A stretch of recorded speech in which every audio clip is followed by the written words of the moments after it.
Welcome, one and all, to the Ferret and Raccoon podcast, episode 182. I am the Angry Raccoon. I'm the Indigenous Owl. I am Recess. And we are bringing you the final podcast of December, the final podcast of 2021, because it is the best and worst of 2021, the annual, the moment you've all been looking forward to. I mean, forget Christmas.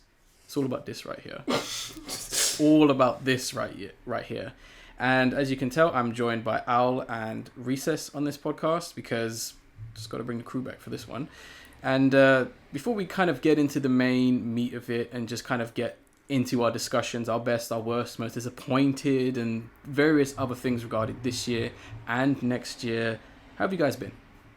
Yeah, been alright. Just back and forth with work as usual. Same thing I usually say every podcast. Recess? Yeah, been good. Yeah, again, back and forth with work. I've been lucky to work from home. Been into the office a few times, but had to keep that down to a minimum. Oh, okay. Good overall. That's good to hear. I'm currently off of work right now, which is good, only for a couple days. So my holiday hasn't really started because we still got to get the podcast done. So I am really looking forward to recording this episode. But I guess before we get into the main event of things, we'll explain a couple of things. So we are going to talk about our, as I said before, our best, our worst, our most disappointing, our honorable mentions, and various other things that happened during 2021. We are going to talk about them in alphabetical order in roughly every sort of section and subsection. So, for example, the first thing we're going to be talking about is going to be books, which is one of the first things we have to, I guess, talk about. We're going to be going in alphabetical order via name. So it's going to be Owl first, then myself being Raccoon, and then Recess. And we'll just go back and forth once everyone has talked about everything. When we do get to certain sections, or if they need to come up, I'll bring up certain rules. But a few general rules is we're only including things that released in 2021. There are some exceptions because of just how distribution works.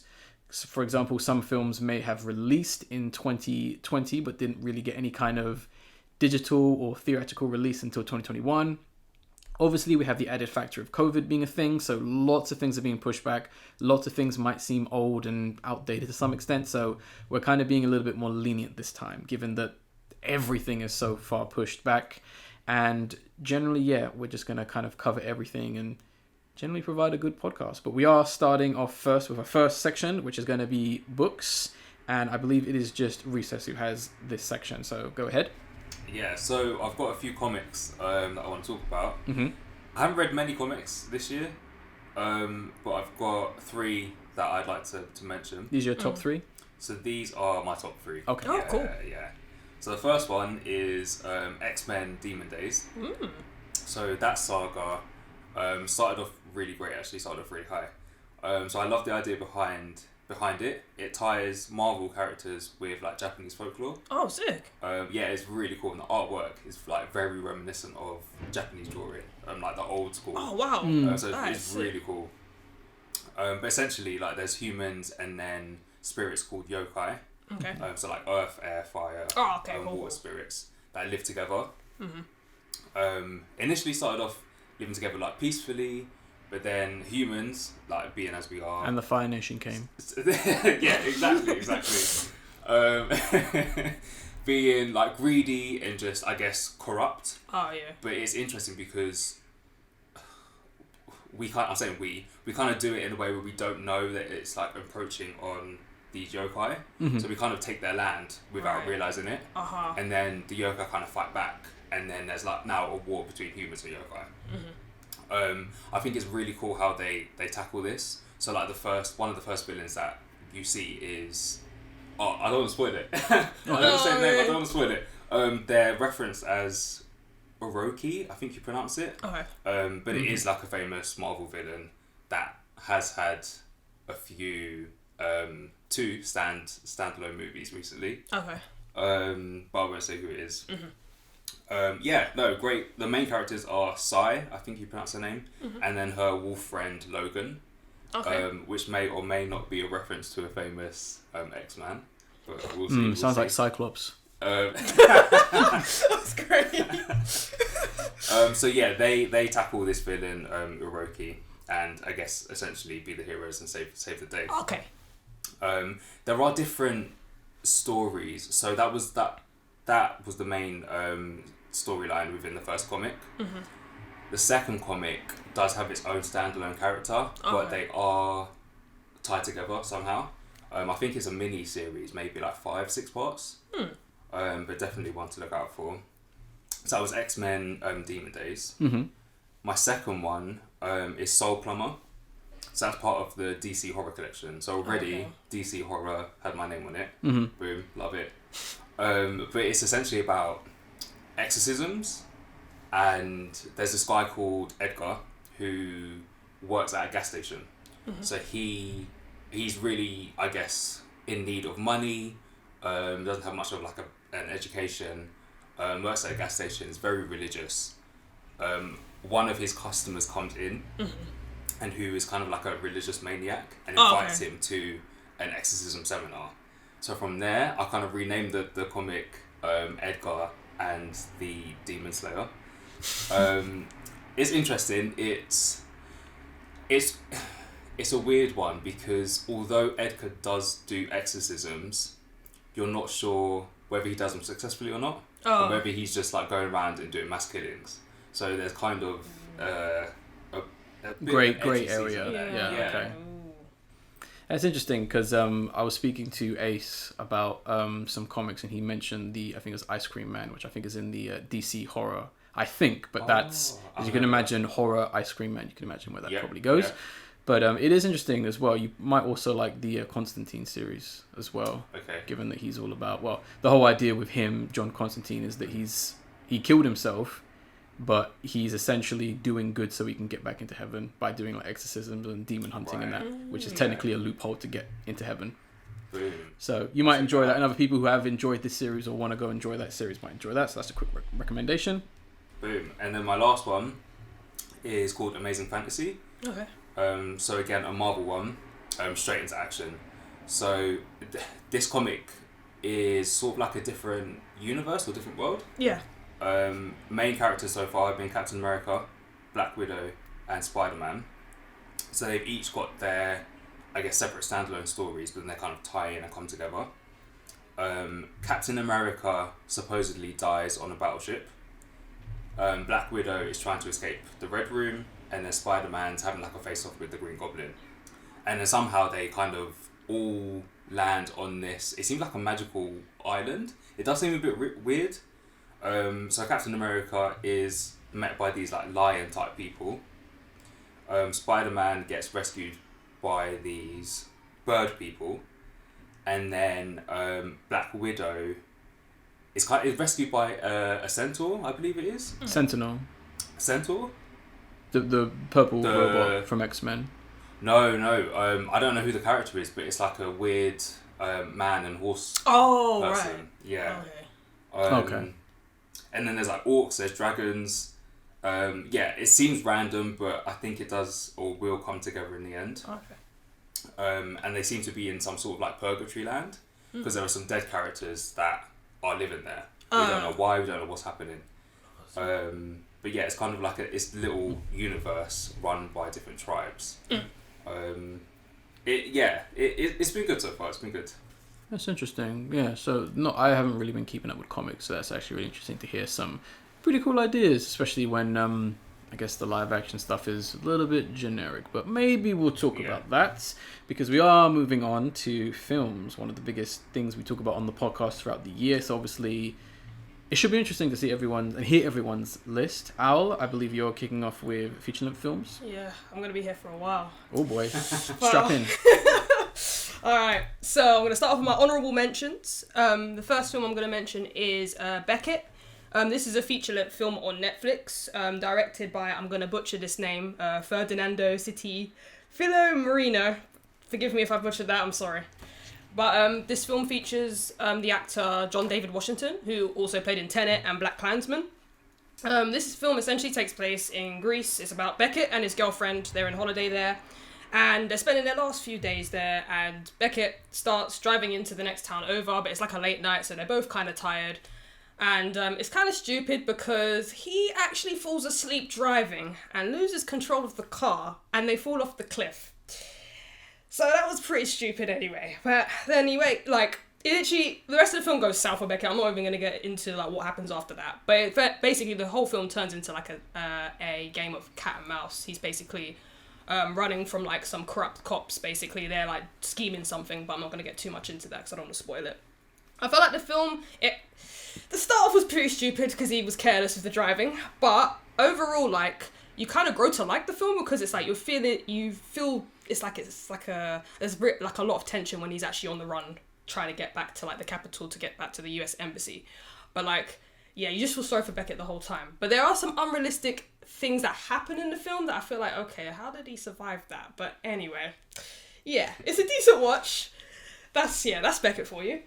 The next honourable mention is The Suicide Squad. The Suicide Squad was, I feel like, I put this on my honourable mention. I felt like it was a decent watch. I feel like this film is more darker than the one that came out in 2016. I felt like I was actually kind of watching Mortal Kombat, can't lie. There's a lot of brutality in it, I can't lie. And the cinema, there's one scene that I really liked was where like Harley Quinn is walking through the corridor and it's like the flowers and butterflies are kind of there. That scene was done so well. And like, I don't know, I kind of admired like the comic book feel to it as well. I just feel like, I don't know, with the fonts and some things, I can't remember the scenes completely, but yeah, I just liked the whole feel of it. I feel like I'm not a huge DC person, but I feel like this is the film that the fans should have gotten instead of the 2016 version. So yeah, agree with you there. Yeah, definitely. Yeah, this is the film they should have got in the first place. The next, this is my final honourable mention, Spider-Man No Way Home. This, again, is more of a decent watch for me. I'm not a huge Marvel fan anyway, so I'm not going to appreciate it. Al, what do you like? I'm more of a Transformers person, you know? I'm more of a Transformers person. But anyway. No, I'm joking. But, yeah, I wouldn't appreciate it as much as the fans would. But the first half of the film, for me, personally, it was kind of a snooze fest because I felt like the pacing was a bit too slow for my liking. But it is kind of partially my fault as well because when we came a bit late, and the group of people I came in, they didn't really come on time, so we were a bit late into the film. And also as well, like, I feel like with this film, you have to have like your backlog of like Marvel films and series to kind of understand certain elements of the film. I should have watched certain things first. I did watch all the Avengers films, but there's certain other things I should have watched, like with this series of Spider-Man. Like I watched Spider-Man Homecoming, but I didn't have enough time to watch, is it Far From Home? The second one? Yeah, I didn't have enough time to watch it, so again, I'll have to watch it backwards. But I will understand anyway. I usually have like the old thing of like watching films backwards anyway. But I definitely would say the acting was really good. Like Tom Holland did a good job with Spider-Man, and I love Zendaya. She's great. I don't know the actor that plays as Ned, but the trio's amazing. And I feel like the film grew on me. Like I appreciated the film towards the middle end kind of thing. Yeah, middle to end. But overall, the cinema experience was fantastic. Like the crowd was very lively. You know, there was laughs. There was probably a few snivels at some point. A lot of people getting hyped up. But yeah, when I got home the same evening, I thought there was a lot of unanswered questions that I had to do like research on and stuff like that. And I didn't realize that the film was taking place 8 months after Endgame. So that's why I was like, okay, it makes sense now. But yeah, that's the end of my honourable mentions. So now we're going into the best. Okay, so Demon Slayer Mugen Train. This was like the first film I went to go see in the cinema this year, actually. This film's fantastically animated. I feel like, yeah, with this, you have to watch the series before watching the film. Don't make the same mistake like I did watching Spider-Man and watching the first film, not watching the second film, and backlogging. Just watch the series before the film. Yeah, I feel like, yeah, my favourite characters are Gyu and Zenitsu. I appreciate the fact that Zenitsu got his time to shine in the film a little bit, but I feel like this character's underused a lot. I feel like he has a lot of potential, but they just don't use him. I feel like he's just one of those characters. But overall, the film is an emotional experience. It's one of those films that I almost actually shed a tear to, I can't lie. And I understand why the film did really well. Like a lot of people that I spoke to that watched the film, they were like, yeah. Like one of my friends from work, she was like, yeah, I was crying throughout the film, I can't lie. There was a lot, yeah, so yeah, it's one of those films. And also one of the most successful financially films this year as well. Oh wow, yeah. Okay. So that character that you said, I guess, got to shine in the movie. Yeah. Was he more of like a best friend in the season? Yeah, I guess, yeah, in that sense, yeah, he's really annoying, don't get me wrong. He's really, really annoying, but it's like, he's one of those characters that, I can't explain, like, he's just really, really underused. Like, you can see he's powerful, but it's like, yeah, But I think that's the point of his character, though. He's very drunken master-esque in how his power works, for an example. And I think some of his quirks are very anime-esque, like he has an obsession with Nezuko, which is the main character's sister.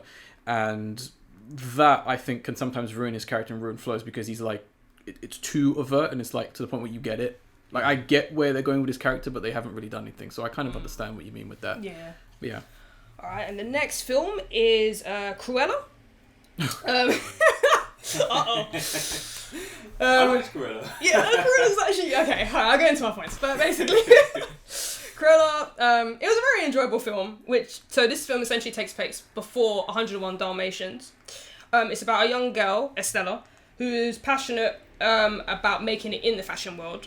But so it starts off with like how she grew up as a child and everything, and she ends up like...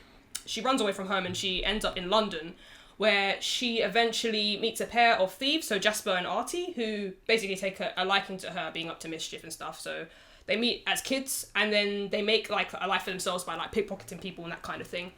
And then when she gets older, she works in a fashion shop as a cleaner, but she's really, really persistent that she wants to like work on like the visual merchandising on like mannequins, that kind of thing.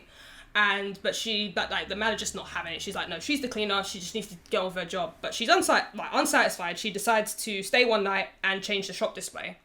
Anyway, next morning now, a woman comes to the shop. She is known to be the top fashion baroness. Her name is Von Hellman, who is actually impressed by her creation and takes her on as an employee, and them two kind of become like befriend each other essentially. Overall, this film was a good watch for me. Again, I did the same thing as I did with Spider-Man No Way Home. I kind of went in the film and did not watch things in order, so I didn't watch 101 Dalmatians before. It was weird because I actually watched 102 Dalmatians, a live-action film that came out in 92. I really enjoyed that, but I didn't watch number 1. Ugh, I have a really bad habit of doing that. Which is still not the canonical sequel as well. Yeah, it's really weird. I always do that. Weirdly enough, there's 3 101 Dalmatians 2. There's the book version. Yeah, there's the book version, then there's the animated version, which is called 101 Dalmatians 2. Then there's 102 Dalmatians, which is the sequel to the live-action version of 101 Dalmatians. The book sequel is too weird to really become an adaptation because it goes in some very bizarre direction. So things are very confusing, especially now they're going to do a Cruella de Vil 2. So what you've just said about it being a prequel to 101 Dalmatians is now inaccurate. Ooh. Because that's not the prequel, because this next film will be the prequel to 101 Dalmatians. Oh, wow, okay. So it's technically an origin story. Film, then, I guess. Sideman film, It's a Sideman film, okay. There are like a few cheeky references, like they put in the film, like her sarcastically saying she's going to skin the dogs to make fur jackets out of them. As we all know, like Cruella to hate the Dalmatians, but I feel like... and she has good reason to hate them, doesn't she?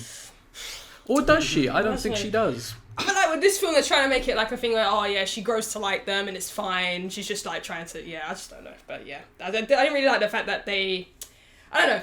I didn't like the fact that I feel like I wish they kind of kept with her hating the Dalmatians instead of like trying to make it like her turning over a new leaf. I feel like they should have just kept to the original concept of her. Which kind of leaves, well, I guess since you said that this film's like not the prequel to it, I guess they're going to probably change it up in the next film. I don't think they know what they're doing with this film. Oh dear. Because this from what I've seen, is the Joker, and I'm not a fan of the character as the Joker. And having seen parts of this film, I didn't finish it, so it's not on my list because I turned it off because I thought it was fucking stupid. The fact, her whole reasoning for not liking the Dalmatians, I think, is really stupid. You know what I mean by that, like, because I don't want to spoil it. 'Cause it is stupid. Probably the dumbest thing I've seen this year. And the whole idea that she has no identity really bothered me. How like every single thing that she saw is why she became Cruella de Vil. The fact that she sees a certain woman in a film laughing and she just decides she's going to laugh like that is not how human nature and human behavior works. And I was just very baffled by this film. I'm probably going to do a review on this film because it's, in my opinion, it's such a non-film. It seems like I know I'm bringing down the moment by saying this, but it's a film that I don't think any good intention came about it. I don't actually think the people who made this film have actually seen the original film, or at least understand it, because they don't know who Cruella de Vil is, because they probably should have done a little bit more research in just terms to how life works. Right. I'd be very interested to meet these people because they're probably very deluded people who dwell on Twitter too much. But anyway, continue with your list. Alright, so the next film is Last Night in Soho. Mm-hmm. This is a film that actually me and Raccoon went to go watch. Oh yeah. I feel like this film was phenomenal. Like, so basically the basic premise of the story is about a girl, Eloise. She moves to London from Cornwall to study at UAL to do fashion. Shout out to UAL because I went there. Yeah. And she doesn't really fit in with the people at campus, so she decides to move into a room to rent, which she instantly falls in love with. She really is in love with like the 1960s, and it has that kind of decor in the room.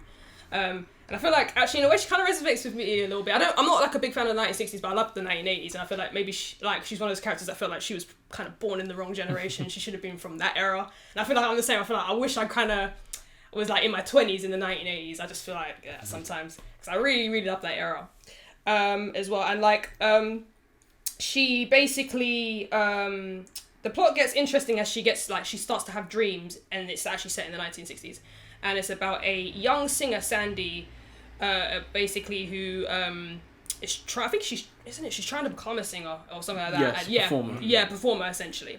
But I'm not going to get too much into the plot because I'll end up spoiling the film. I don't want to do that. So, as the dreams progress, the plot thickens. That's all I'm going to say there. I felt like the director Edgar Wright did a splendid job on this film. I didn't even know he did Shaun of the Dead, didn't he? Yes. Yeah, I didn't even realise he did Shaun of the Dead. I was like, oh my god. Because initially I remember asking you, I was like, oh, was this the same director that did Lighthouse? And you're like, no. And I was like, oh. Don't know where I got that idea from. I don't blame you for thinking that because there are some very surreal and very strange visuals, but you know.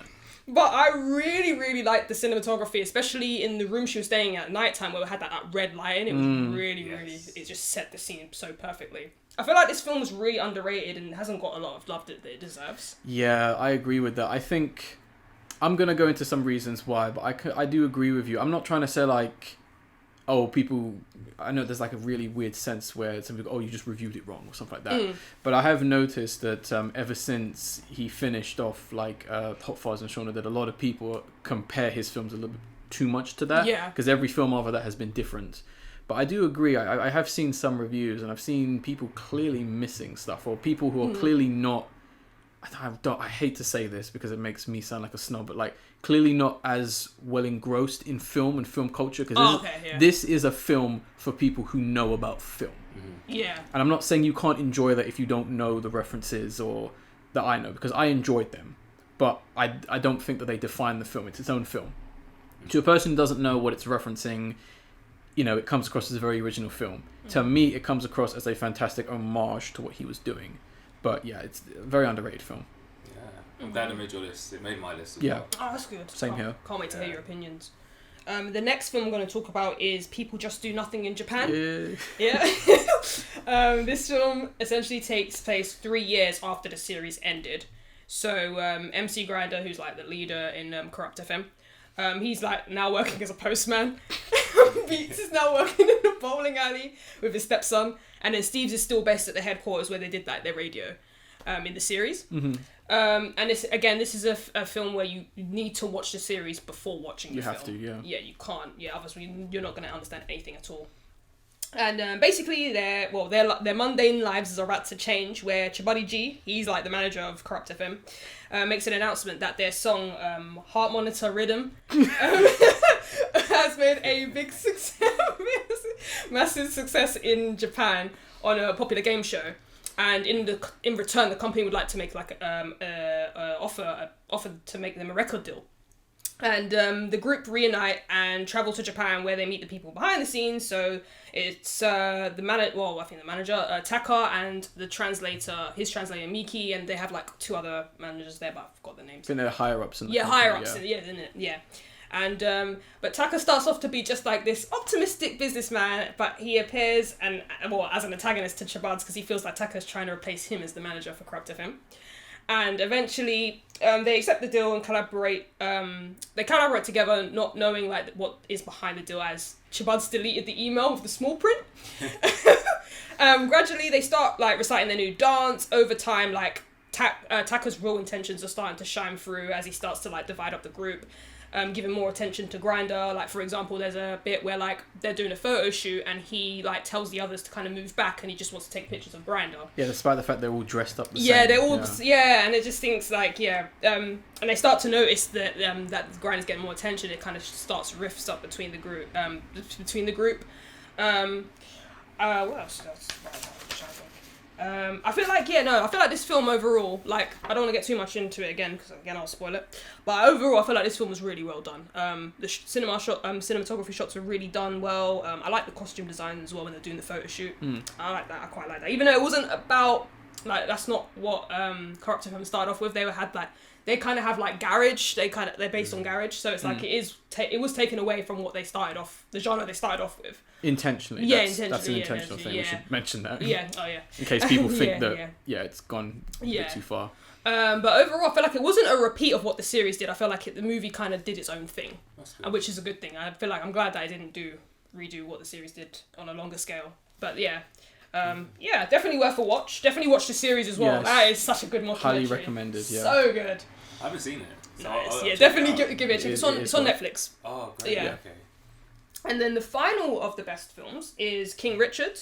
This is a biopic of Venus and Serena Williams. It shows us their passion, like how their passion for tennis grew. So their father Richard had like a 78-day plan for both his daughters to become like the best tennis players in the world. They practiced religiously every time they could in tennis courts in the area they grew up in. Their father was like seen to be like too hard on them and like making them train in the rain and stuff by like their neighbours. One of the neighbours actually, there's a scene in the film where the actual neighbour across the road actually called like social services on both the parents because they thought like they were being too hard on the kids, and literally like she just did it out of being petty and being petty and jealous of them, and because she didn't even look after her own child, so she just did it to be really petty at them, and it was really bad.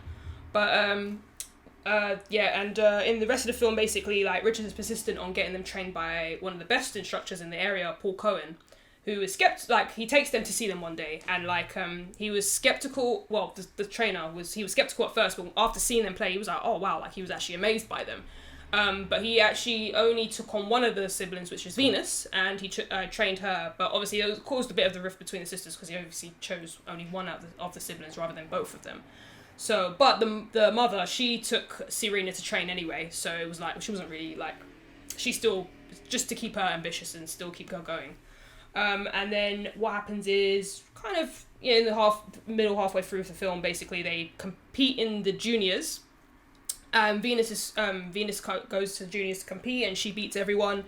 And then Serena also joins as well, and then the one parent says to Richard, says, oh yeah, like, you actually, I don't think it's actually one of your daughters that's talented, it's actually both of your daughters that's talented, so take notice. And it's actually unknown to Richard, because he didn't really, like, Serena was kind of living in Venus's shadow for, like, especially when they were kids, he didn't really give much attention to Serena as much as he did Venus.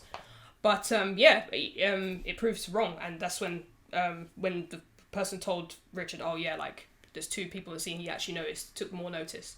And, after that, I think after they won the juniors, basically there was like these business people that basically wanted to do like a science. I forgot what it was now. They basically offered a business deal to get the girls trained a bit more, and like they would make more money. But Richard was skeptical, and he didn't really want them to go through with it because he felt like they could take advantage of them. So he's like, no, like, no, I'm not going to go ahead with it.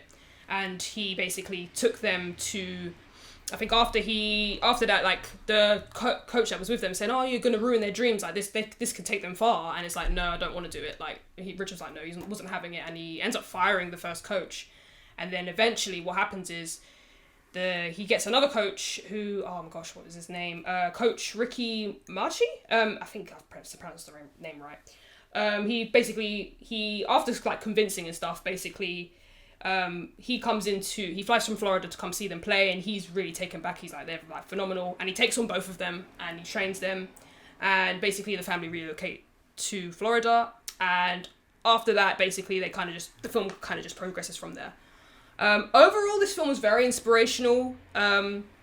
It taught me a few things as well, like, actually, there's a few scenes that I felt like when even after Venus and Serena like won in the Venus won in the juniors, she was like they were all like boasting, and Richard was always saying like still remain humble, even though you won, still be humble, don't like be boasty or anything like that. And it just kind of just taught me like actually it's always good to be humble and not like, even if you're good at something, still be calm about it, don't be boasty about it. And like it just makes me, and it made me realize actually still go through with your ambitions in life as well, don't give up your dreams. And I feel like, yeah, it's just a really, really good film. I definitely recommend it to people to watch, even if it's just something that you want to be just looking for something for inspiration. Just definitely give it a watch. Really, really good film. It sounds inspirational. Yeah, it really is. You know, it's a really good film. Definitely give it a watch when you can. Is it more? Sorry, question. Is it more about Richard's life and him bringing up his kids, or is it more about like Venus and Serena's their childhood? Or is it like a mix between? I feel like it's more of a mix between. So it's like his plan and then them growing and becoming like good tennis players, basically. Oh, cool. Essentially, yeah. Okay, and now that's the end of the best. Now I'm best and honourable. So now going on to the worst and disappointing. Okay, so Malcolm and Marie was more my disappointing films. It was one of the first films I watched this year. It's a Netflix feature-length film, directed by Sam Levinson, who also worked on Euphoria. This film also features Zendaya and John Day from Washington. The basic plot about this film is basically Malcolm, who is a filmmaker, he's boasting about his big Hollywood film going well, and the story is actually based off Marie's actual story, actual life story growing up and everything. And when they were doing the whole premiere thing, he only thanked the people that worked on the film, so like the actresses, obviously the people behind the scenes, but he didn't really thank her for like where the inspiration came from. And so she was kind of pretty much upset about it and stuff like that, and they kind of, to sum up basically, they were kind of just they were basically arguing up and down. It's like, this film is like basically an emotional roller coaster. About 1 minute they're like arguing, and next thing they're making up, and then they're like arguing again. And it's just like, oh my god. Overall, the film became a headache after a while. So it was an hour and 45 minutes, and I was just like, okay, are they going to make up or are they going to break up again? What is going on? Just decide. Yeah, just decide. Are you friends or not? Are you a couple or not? Like, what's going on here? I feel like this film, should have been like a music video. I feel like it would have been better off as a music video or a short film rather than a feature-length film, in my opinion. The cinematography was great though. Like, the film was all completely shot in all black and white. I feel like, I felt like the film was going to be a bit more different. I feel like it was going to be less emotional. I thought it was just going to be more like a nice romantic film. It's just about like a successful black couple or something like that. But no, it was just like them arguing. And it's like, okay, cool. Disappointing. Alright, the next disappointing film is obviously Mortal Kombat. So, this film was obviously going to be a disappointment anyway, because even from the trailer, like, I remember speaking about this on one of our podcasts, and I was saying, like, when you see Jax's arms getting frozen off from Sub-Zero, I'm sorry, that's when you know it's bad. I'm sorry, it's clearly Ermac that does it, but anyway, I'm not going to get into that. So, the first part of it, the film takes place in the 17th century, with Hanzo Hisashi, who is Scorpion. Family, basically, they're just living together in peace, and then basically they go under attack by the Lin Kuei, who's obviously the rival clan from the Shirai Ryu. The only survivor of this massacre is actually his infant daughter, who basically, Hanzo Hisashi's infant daughter, so him and his wife and his son get killed. But yeah, obviously the daughter is the only survivor because they put her to safety. And then Raiden finds her and takes her to safety. And then it skips to present day, where this new character is introduced, Cole Young, and his daughter. So he's basically like an underground fighter. And basically he takes part in these kind of underground tournaments just to make an income for him to look after his daughter, that kind of thing. And then basically, I think, Jax comes and basically meets him and is basically like, he's just wondering, like, why are you here? And he's like, I feel like you have potential to partake in this tournament, which is obviously Mortal Kombat. And basically, he's chosen because he has like what is known to be a birthmark on his chest. It's basically it's known to be the dragon mark. It's basically the Mortal Kombat logo that's on his chest. And basically, anyone that has that is worthy to become to partake in the deadly tournament. Which then after it's like another scene where like he's going home and then he's attacked by Bihan, which is Sub-Zero. And then Cole is rescued by Jax, who then takes him to meet Sonya, who has Kano captive. And basically, they just both explain what Mortal Kombat... both Jax and Sonya explain to Cole what Mortal Kombat is about. And then, basically, later on, they meet the Earthrealm's champions, Kung Lao and Liu Kang. And this is where the film begins to get messy, because Really? Because it already sounded awful. Yeah, I mean, it gets a bit more messier then. Where, like, basically, what happens is essentially... So for them to, like, unlock their, like... They have to, like, basically unlock their power. So it's like, I forgot what it's called. It's basically, like, they have to find their Arcana, I think it's called. And basically, that's what makes them unleash their powers. So there's, like, a scene where, like, Kano's having an argument with Liu Kang.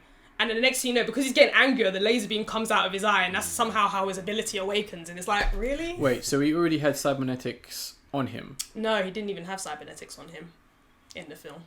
So why is there a laser beam coming out of just one eye?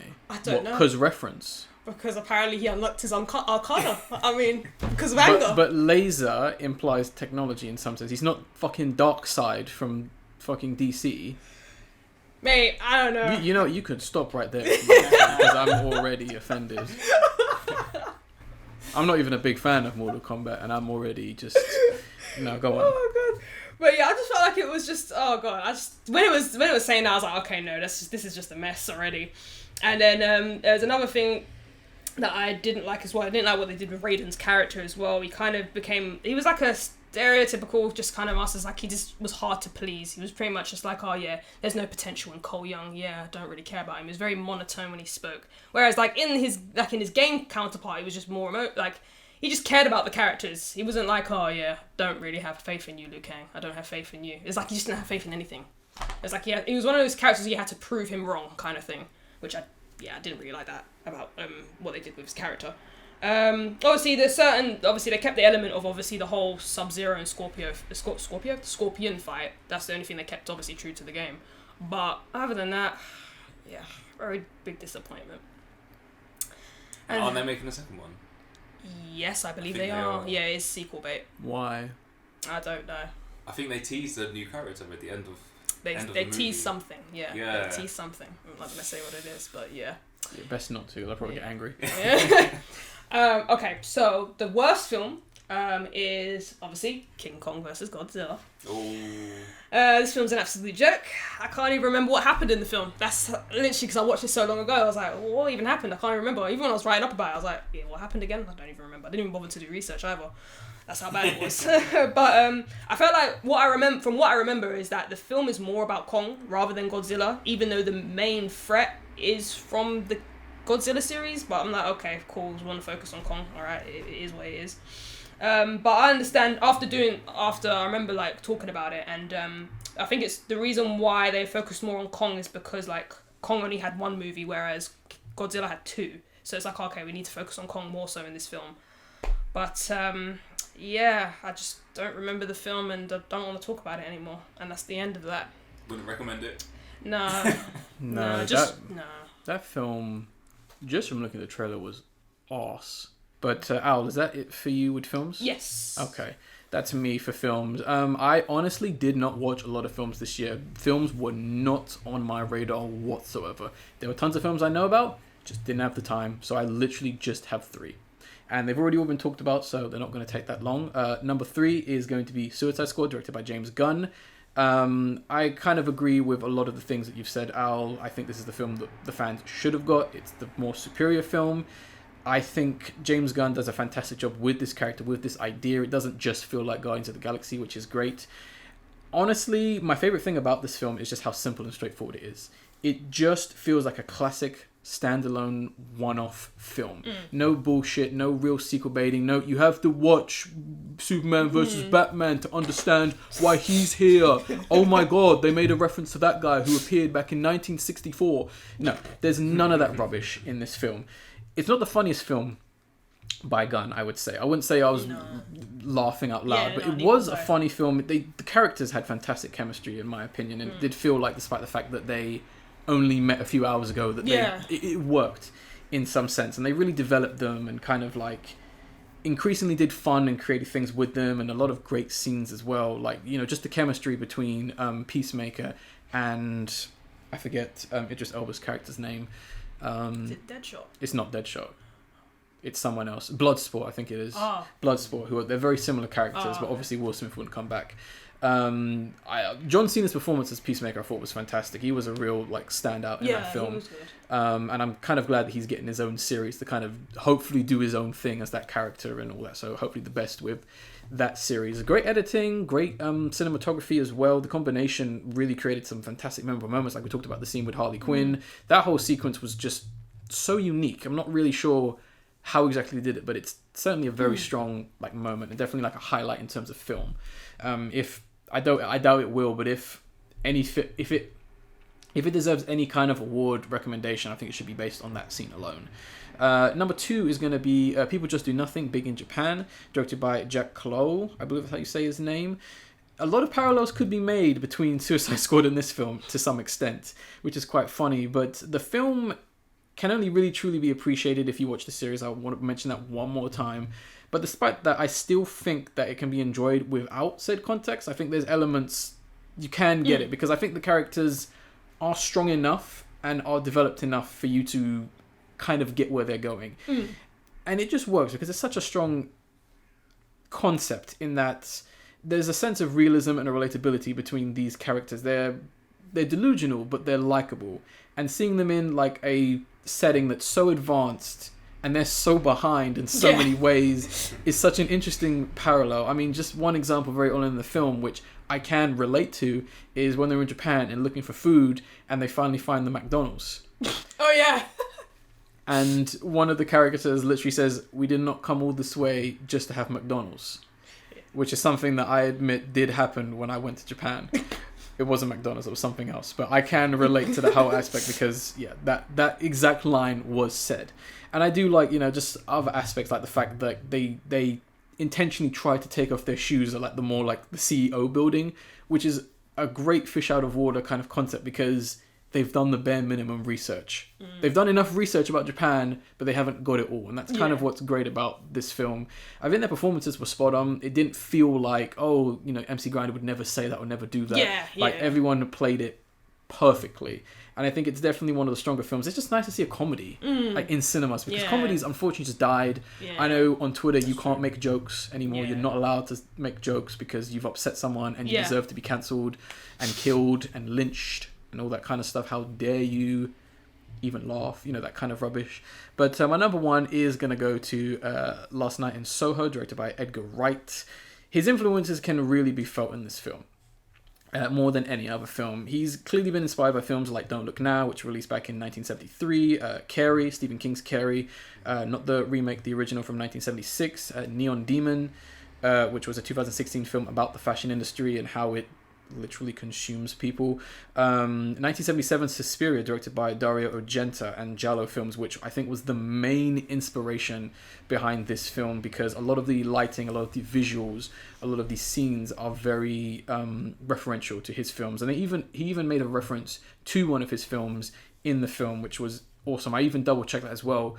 It's a very blatant reference, which doesn't spoil the film, but it was nice to see Edgar Wright literally go, yeah, here's that film. I won't spoil it, but I would highly recommend looking up every single film by Dario Argento, not necessarily his last film, because that's a bit stupid. But impressive cinematography. It's certainly a film that definitely messes with you in creative ways, and it's very striking how it captures that never-ending nightmare aesthetic perfectly, in my opinion, where you never really know what's going on, but it's not confusing in a sense where you're going, is this a dream? No, she must be in a dream. No, it's never like that. And its approach to like darker and more upsetting matters, I know this sounds weird, was fantastic. The way they visually display these certain things definitely creates like tension and very frightening and unpleasant concepts, which is very interesting to see because this film is rated 18 and some of the stuff in it was quite horrible to look at, but in a good way. And I do think Anya Taylor-Joy and Tomisa Mackenzie's performances, who are the lead females, did a fantastic job in these roles. And I think it was so nice just to see so many locations that I go down to on a regular basis. I mean, fun fact, the night we actually watched Late Night Soho, I was actually at a lot of the locations in said film. Nice. So it was really weird to just be like, yeah, I've been there, you know, I know that kind of stuff. So it was quite cool. So, and you may even see some of said locations in this podcast itself. But hey, we'll see how it goes. But yeah, that's going to be me for films. Recess, it's now your turn. Boom. So I'll start with my honourable mentions. First one is In the Heights. This was actually really good. I really enjoyed it. But it's also a Broadway musical, which I did not know. Was it like a recorded one? Recorded movie. On stage to be a film, or was it based from a So yeah, performance? This movie was based on the Broadway musical. Oh, okay. Okay. All right. And then the main character is called, I believe it's pronounced Yusnavi. Okay. There is a story behind the name, and it's quite sweet. So do check it out. But he owns a shop in New York. Yeah. Like he's earning enough, but always like dreams of a bigger, better life. Oh, okay. Yeah. Does have a love interest in the movie, and basically wants it to be him, her, and have a family. Yeah. In the Dominican Republic. I believe that's where his family roots are, and he just really wants to go back there. It is done by the writer who did Hamilton as well. And you can tell, in a good way, like the music is similar to the music in Hamilton. The songs have like a similar flow. They're quite fast paced, but it's quite like fresh and quick witted. Yeah. But it's really good, surprisingly good actually. My other honourable mention will be Shang-Chi and the Legend of the Ten Rings. Oh yeah. Completely forgot about that film. Yeah, so Same. I literally forgot. Well, that's the thing. When you make certain films exclusive on a streaming service, your films do tend to get forgotten about. Disney. This is it. So, I mean, it'll be interesting to see how Disney itself, like how they tackle movies going forward. Is it going to be more of the streaming stuff? Are they going to be releasing stuff in cinema for next year? I think they're doing both. Who knows? Because I know SpiderMan was in cinemas, right? Yeah, SpiderMan was in cinema. It's funny because I think Black Widow was also in cinema. And then like 3 months later, it was on Disney+. And there were some issues around that as well. Big issue. Oh my gosh. Whether they had the permission to do that and whatnot. Because she sued them. Yeah, exactly. Scarlett Johansson sued Disney because she was owed she more. win? Like, she did, yeah. Okay, I believe she did. Okay. So this is it. Like, how are they going to tackle releasing movies going forward? I guess we'll see. Yeah. But it's true. Like, a lot of people forgot about Shang-Chi. I think it was hyped. It was there in the moment. Yeah. And then that moment just went.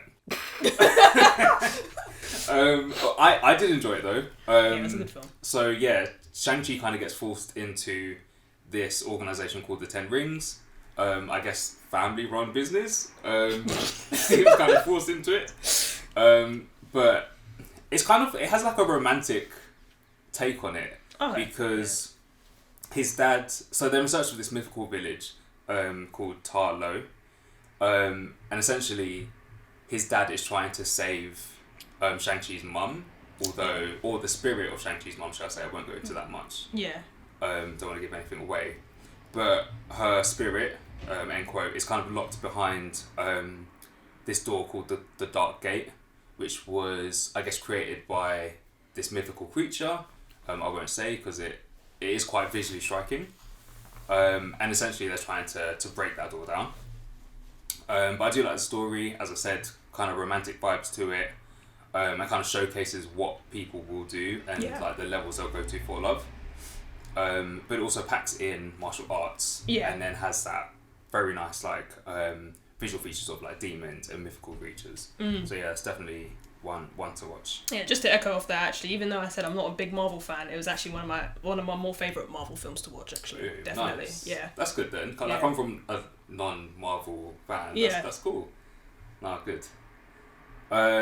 Last one on the honourable mentions will be Jungle Cruise. Oh, okay. Again, this was a Disney one. But this was a surprise. I was watching it, wasn't expecting to enjoy it as much as I did. So I'm all here for that. It did remind me of like an old school live action Disney movie, if that makes sense. Yeah, it's based on a ride. This is it. It's famed on that their theme ride. Yeah, literally Jungle Cruise. Right? Oh, right. And even that had some controversy with it. I think last year. No, was it this year? Last year? Around like cultural appropriation and like some of the statues that they had. Oh within right. The ride itself. Oh yeah. Oh, okay. Won't go into too much detail. I don't know much about that. Yeah. But there was some shtick about it in the news. Mm. But yeah, some big names has got Dwayne The Rock Johnson, Emily Blunt, Jack Whitehall as well, who I didn't know was in there. He's quite funny in it. Mm-hmm. But yeah, essentially, Dwayne The Rock Johnson, he owns a riverboat and then takes customers on cruises like throughout the jungle. There is a surprising like kind of supernatural twist to it. And there's, how do I describe it? I guess one particular item that is lost in the jungle that they're trying to find. Okay, yeah. And yeah, I won't go into it, but the movie explains it and explains what it does and I guess its power. But yeah, a lot of twists. Nothing was quite what it seemed with that. Again, quite witty and yeah, recommended. Yeah, I heard good things about that film, weirdly. I know Ace himself was saying that film's actually enjoyable. It was enjoyable. I think I did have low expectations, not because, just because. It's just I didn't know much about it. Yeah. Oh, I hadn't heard of the ride. Hadn't been on the ride. So yeah, it was good. It was a good one. Good to hear. So my best feature-length movies now, starting off with Dune. I had been waiting on this for a couple of years. It had been pushed back a few times. I'd also read, or am reading, the books. Okay. I believe the first movie is, what is it? Literally based off of the first half of the first book. Yeah. Okay. Yeah. It does get a bit confusing. But what I do love about it is that it got good reviews generally, like even for people who hadn't read the book, hadn't been clued up on the stories.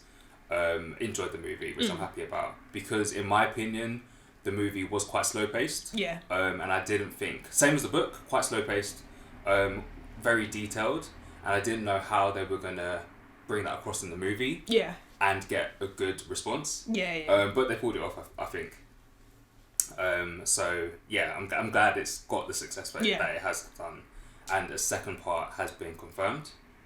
With that, I'm not sure if they were waiting on the success of the first one to see if they do a second part. Oh, fair enough. Because I think the second part was only announced after like the first week or first couple of weeks after the movie's release. So I'm not sure. I would imagine it was in the works, but I'd imagine if the film completely bombed, which it theoretically shouldn't have given how much money they put into advertising, then they wouldn't have continued with it. But it depends on the studio, because some studios, they will not accept failure and they will just bleed money. Like a film can flop and they will go, well, we're not having this. We've put too much money and people will enjoy this. We will greenlight that second season, that second film. A good example of that is ABC with a lot of these Star Trek shows. Okay. No one likes the new Star Trek shows, but they keep funding them despite low views and mass awful criticism, but they won't admit that they're bad, so they just keep doing it and they just keep getting worse and worse, to the point where people have just decided to just ignore it whatsoever. I don't like, it's bad, but that's probably what most likely happened, because everyone wants a franchise, and this is Warner Bros, isn't it? Yes. Warner Bros had an awful year in terms of films. I think Dune was probably their most successful film, which says a lot, because easily. They had Mortal Kombat, they had Space Jam 2. Oh god, I forgot about that film. I forgot about that film. Oh my god, that came out this year? It did, yeah. Oh my god. I remember it, and I was not happy with that. But they did not have a good year. A lot of their films were very underwhelming and did not perform very well. And much like Sony, they're desperate for a franchise. This might be it, because obviously Harry Potter doesn't exist anymore. Yeah, exactly. So this might be the next Harry Potter, unfortunately. Because there's 3-4 books, isn't there? There's loads. So there are 6 that Frank Herbert wrote, but then I believe his son wrote a few more, maybe 4 more after that. But those 4 don't really get talked about. Yeah, I'm currently on book 5, and then I've got the last one that Frank wrote. I think I'll stick to that, to be fair. I like the some of the content in the third book.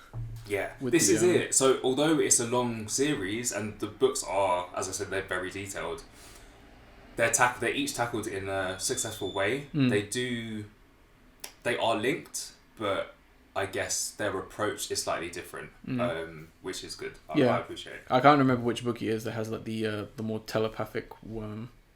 It's either the second or third, isn't it? Yes, I think it is the third one. Yeah, I think that's everything with that thing is cool. Yeah. For those of you who don't know, yes, the giant worm that jumps out the sand, yes, that's what I'm talking about. Because everyone just loves that thing. Oh my god, you see the worm is fucking huge. People were going nuts. You see how big the worm is in the trailer for Dune? It's massive. But yeah. But no, it's all good. I think last thing to say, obviously it's sci-fi. I love the different characters and the different races that are in there. Okay. Witches down to androids, even down to like the designs of the ships. Oh yeah. It's really well done, I think. SpiderMan is also on my list. I'm gonna say No Way Home. Yeah, No Way Home. That one. Yeah. We were having some confusion as to what this film was actually called earlier. We knew it had home in it. But I was scared and a bit skeptical with this movie. Oh, okay.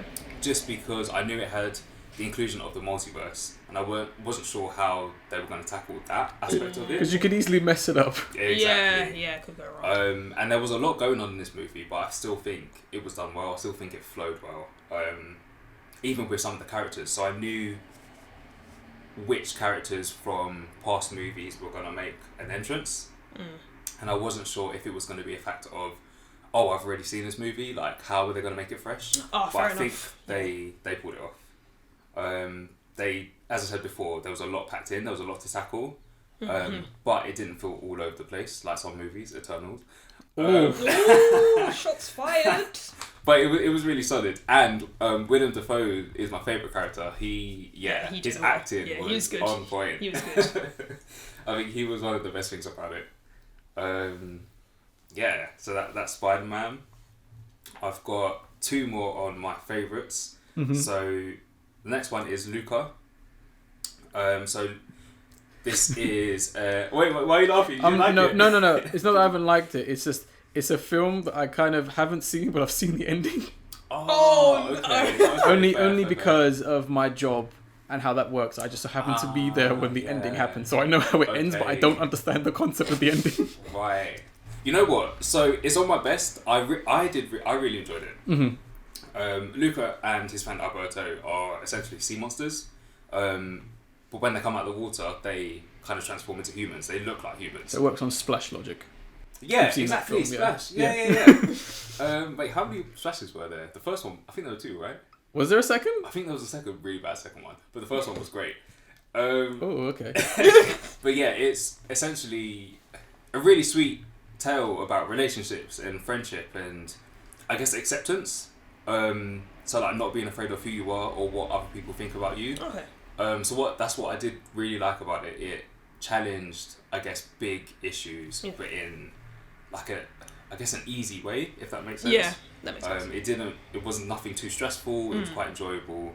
You went on that ride and you kind of appreciated it. Oh, that's good. It's strange because although they do tackle big issues in it, it still kind of felt that not much happened in the movie. Yeah. But that doesn't take anything away from it. Yeah. It was just, I guess, a casual film, like a calm film. Last one on my favourites is Last Night in Soho. So I'm happy it was on both of yours lists as well. I loved the direction. I loved the twist. It wasn't like the ending wasn't what I expected. I loved the build up, and I think even down to the characters, the acting, I think was done really well. Yeah, 100%. I feel like, although I haven't seen many horrors this year, probably my favourite horror of the year. I agree. Horror was a bit weird lacking this year. Lacking because I think the only other horror film I can think of that I guess is a horror film is Malignant. Yeah. Stay away from that film. See, you know what? My favourite... So, I also saw Malignant. It didn't make any of my list, actually. But the scene that I really liked was probably the most comical scene in the movie. From Malignant. It's the it's the part where she rips open her head. And then it's just that part. It was like, oh, that made it for me. Like, I would watch that film again just for that scene. We don't and do recommend *Malignant* because it's a film that it's hard to tell if it's serious or not. Yeah. We don't, because this is James Wan who did this, who did like Saw and I forget what the one where they go into dream world. I can't remember what it's called. Insidious. Oh yeah. It's hard to tell if this is a serious film because the whole concept or the twist, we're going to spoil it anyway because we don't really recommend it, is that she has her conjoined twin is in the back of her head. Yeah. And that gets revealed, and it is the most hilarious scene where she's just walking backwards doing all this kung fu fighting for the last couple films, and even the scene very early in the beginning where like everything is just so unrealistic, the acting is so bad. It's a baffling film.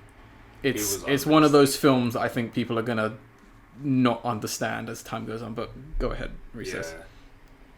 No, I agree, to be fair, agree. Do you watch that scene though? Yeah, watch that scene. That is one of the funniest scenes of the year. So my last movie I'm going to talk about briefly, because I have partly forgotten what happens in it, but it's under Worst, and it's Spiral. So it's that spin-off, the Saw spin-off movie. Saw, yeah.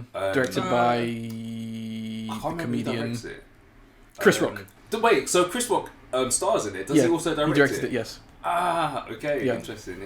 Okay. I feel that, yes, it comes from the Saw world or whatever, but I feel like it might have been I might have appreciated it a bit more if it was its own standalone movie. Okay. It's the same premise, like detective, solving puzzles, people getting tortured, all of that good stuff. But it just wasn't pulled off that well. Right. And I feel like Samuel Jackson was in there, but I'm not sure. Was he in the end? I can't remember. I haven't seen it, so I don't know. I think he was in the last scene, and kind of led to there being more movies, which I'm not going to check out. No, this is the second attempt to continue the Saw series. Is it? Yeah, because Buzzsaw. Oh, I don't think I heard of that. It was the film that came up before this. It was called Buzzsaw or something like that. Wow, It's called Saw something. And this was like, I remember we talked about this on the podcast and we were not really impressed because they didn't really understand the direction. But I don't know what is going on with the studio, and they just won't. It's weird because they were very quick to end the series when Paranormal Activities became the new It horror. Okay. And all of a sudden they're like, oh, now we need Saw back now. Maybe they're worried about competition from what's that stupid film with the people that Panic Room. Oh yeah, Panic Room. Yeah. Maybe they're like scared of competition because a lot of people really like that film, and you look at that film and I'm like, this film is dumb. Besides some unique set design, that film is dumb, and even the sequel is even worse because that sequel is literally just the same film again to the point where they bring back the same people who survived, and it's just like, no, Saw didn't do that. Why are you doing that? Yeah. But it's problematic. Horror is in a really bad place right now. We're almost non-existent to an extent. Is that you for films? That's me for films, yeah. Okay, so we wrapped up films. I think we're on to music now next, which is a section that everyone hates because I talk for 7 hours about music. But yeah, I've got some music, and I'm doing something a little bit different this time with music, and you'll see what I mean by that. So we're going to start off with albums. I'm going to do my honorable mentions first. Already starting off that with a surprise, and that is going to be Lady Gaga with Dawn of Chromatica, which is her third remix album, remixing songs from the Chromatica album, which I think not a lot of people really like this one, the original album, I mean, and it essentially feels like she fixed it. It feels like she kind of collaborated or asked a bunch of artists that are kind of in the soundscape or doing the kind of sound or ideas that she wanted to do but couldn't quite do it, probably because she's not there, or maybe it's just an age thing, and they essentially make the album sound like what it was meant to sound in some sense. And I give her or whoever decided to do this massive props for kind of acknowledging criticism, kind of seeing the bigger picture and kind of going, you know what, I know what we can do. I give her massive props for that. But surprising collection of artists on this thing, because I was shocked reading the track list, because it honestly felt like they looked at a lot of the artists I like right now and kind of went, well, we'll get them. A few artists I'm surprised it wasn't there, but I was surprised to see LSDXOXO, who's a fantastic producer, DJ, Shy Girl, who I'm going to talk about again, up-and-coming producer, singer, artist from England as well. We also have Charlie XCX is on a couple of songs. We have, it's hard because there's so many people to talk about. Blackpink, the Korean girl band, is on there as well. Muramasa does a remix as well. It's so tricky to remember every single person on this, but I think everyone does a great job. Dorian Electra as well, who does a fantastic remix.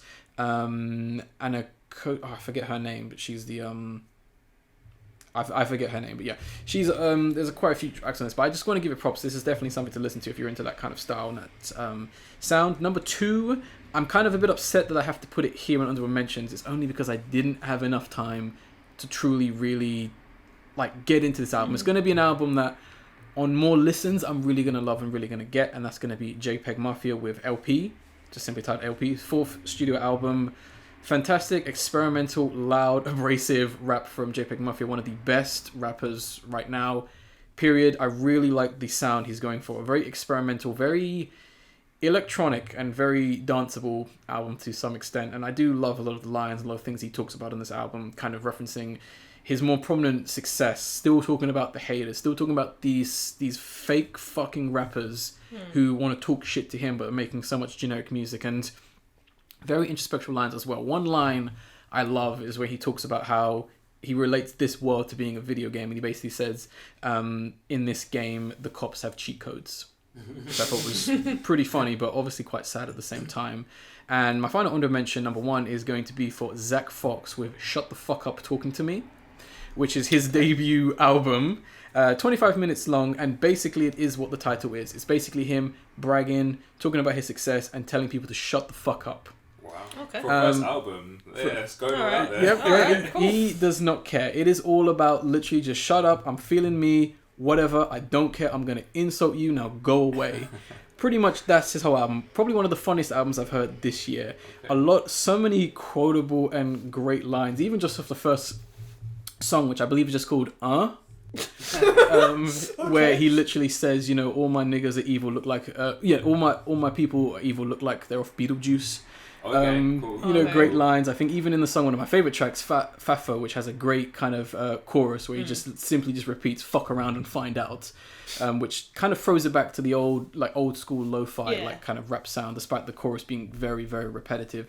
I do like how he has great lines such as "I'm pimping across the universe like I'm Steven," and how his money's so tall it's like the Iron Giant. Very braggadocious, very clever, very creative, and how his verses go. Even other songs like "Get Off My Dick," where he just basically talks about just people just getting off his dick. I don't want to fuck you. Just go away. I'm not interested in that. And even on the last track, which I believe is titled "Shut the Fuck Up Talking to Me," he does make a very great analogy where he refers to getting up on a big booty bitch like it's Gundam Wing. So very, very funny album. And that's just a taster of some of the quips and lines he references on this album. So definitely check that one out. Not the strongest album, but he has a lot of potential to put something out that's a little bit more out there, because there are some tracks and some choruses and aspects that aren't as great. But yeah, really recommend that. Moving on to my best albums, I've only got 5. And the first one is going to be for Megalodana Bay with Mercurial World. Up-and-coming pop duo who have such a unique sound that it's extremely hard to pinpoint. It's familiar, but it's original. And it's just so bizarre, because I think even in interviews, when people have asked what the influences were, they've just simply said it's just music we listened to in our childhood, which could be anything.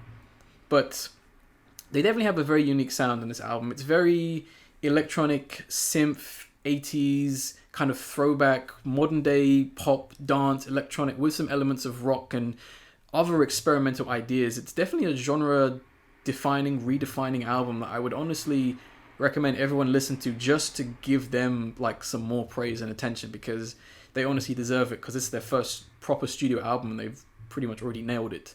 There are some fantastic tracks on this album that really do some interesting things. Even the album starts with the title track, not the title track, excuse me, the first track of the song is literally called The End, where they talk about how the end is just a means to the beginning, and how that, in theory, should help you sleep better at night, given they're talking about how it's basically death. And other songs, I forget the name of the song. I think the title track song, I can't remember what it's called. I know it's not called Your Fire. I think I'm going to have to check my notes because I forgot to put its actual name down. But this title track itself, I have no idea where I've put it on my list. I guess I didn't write it down somewhere. I don't know.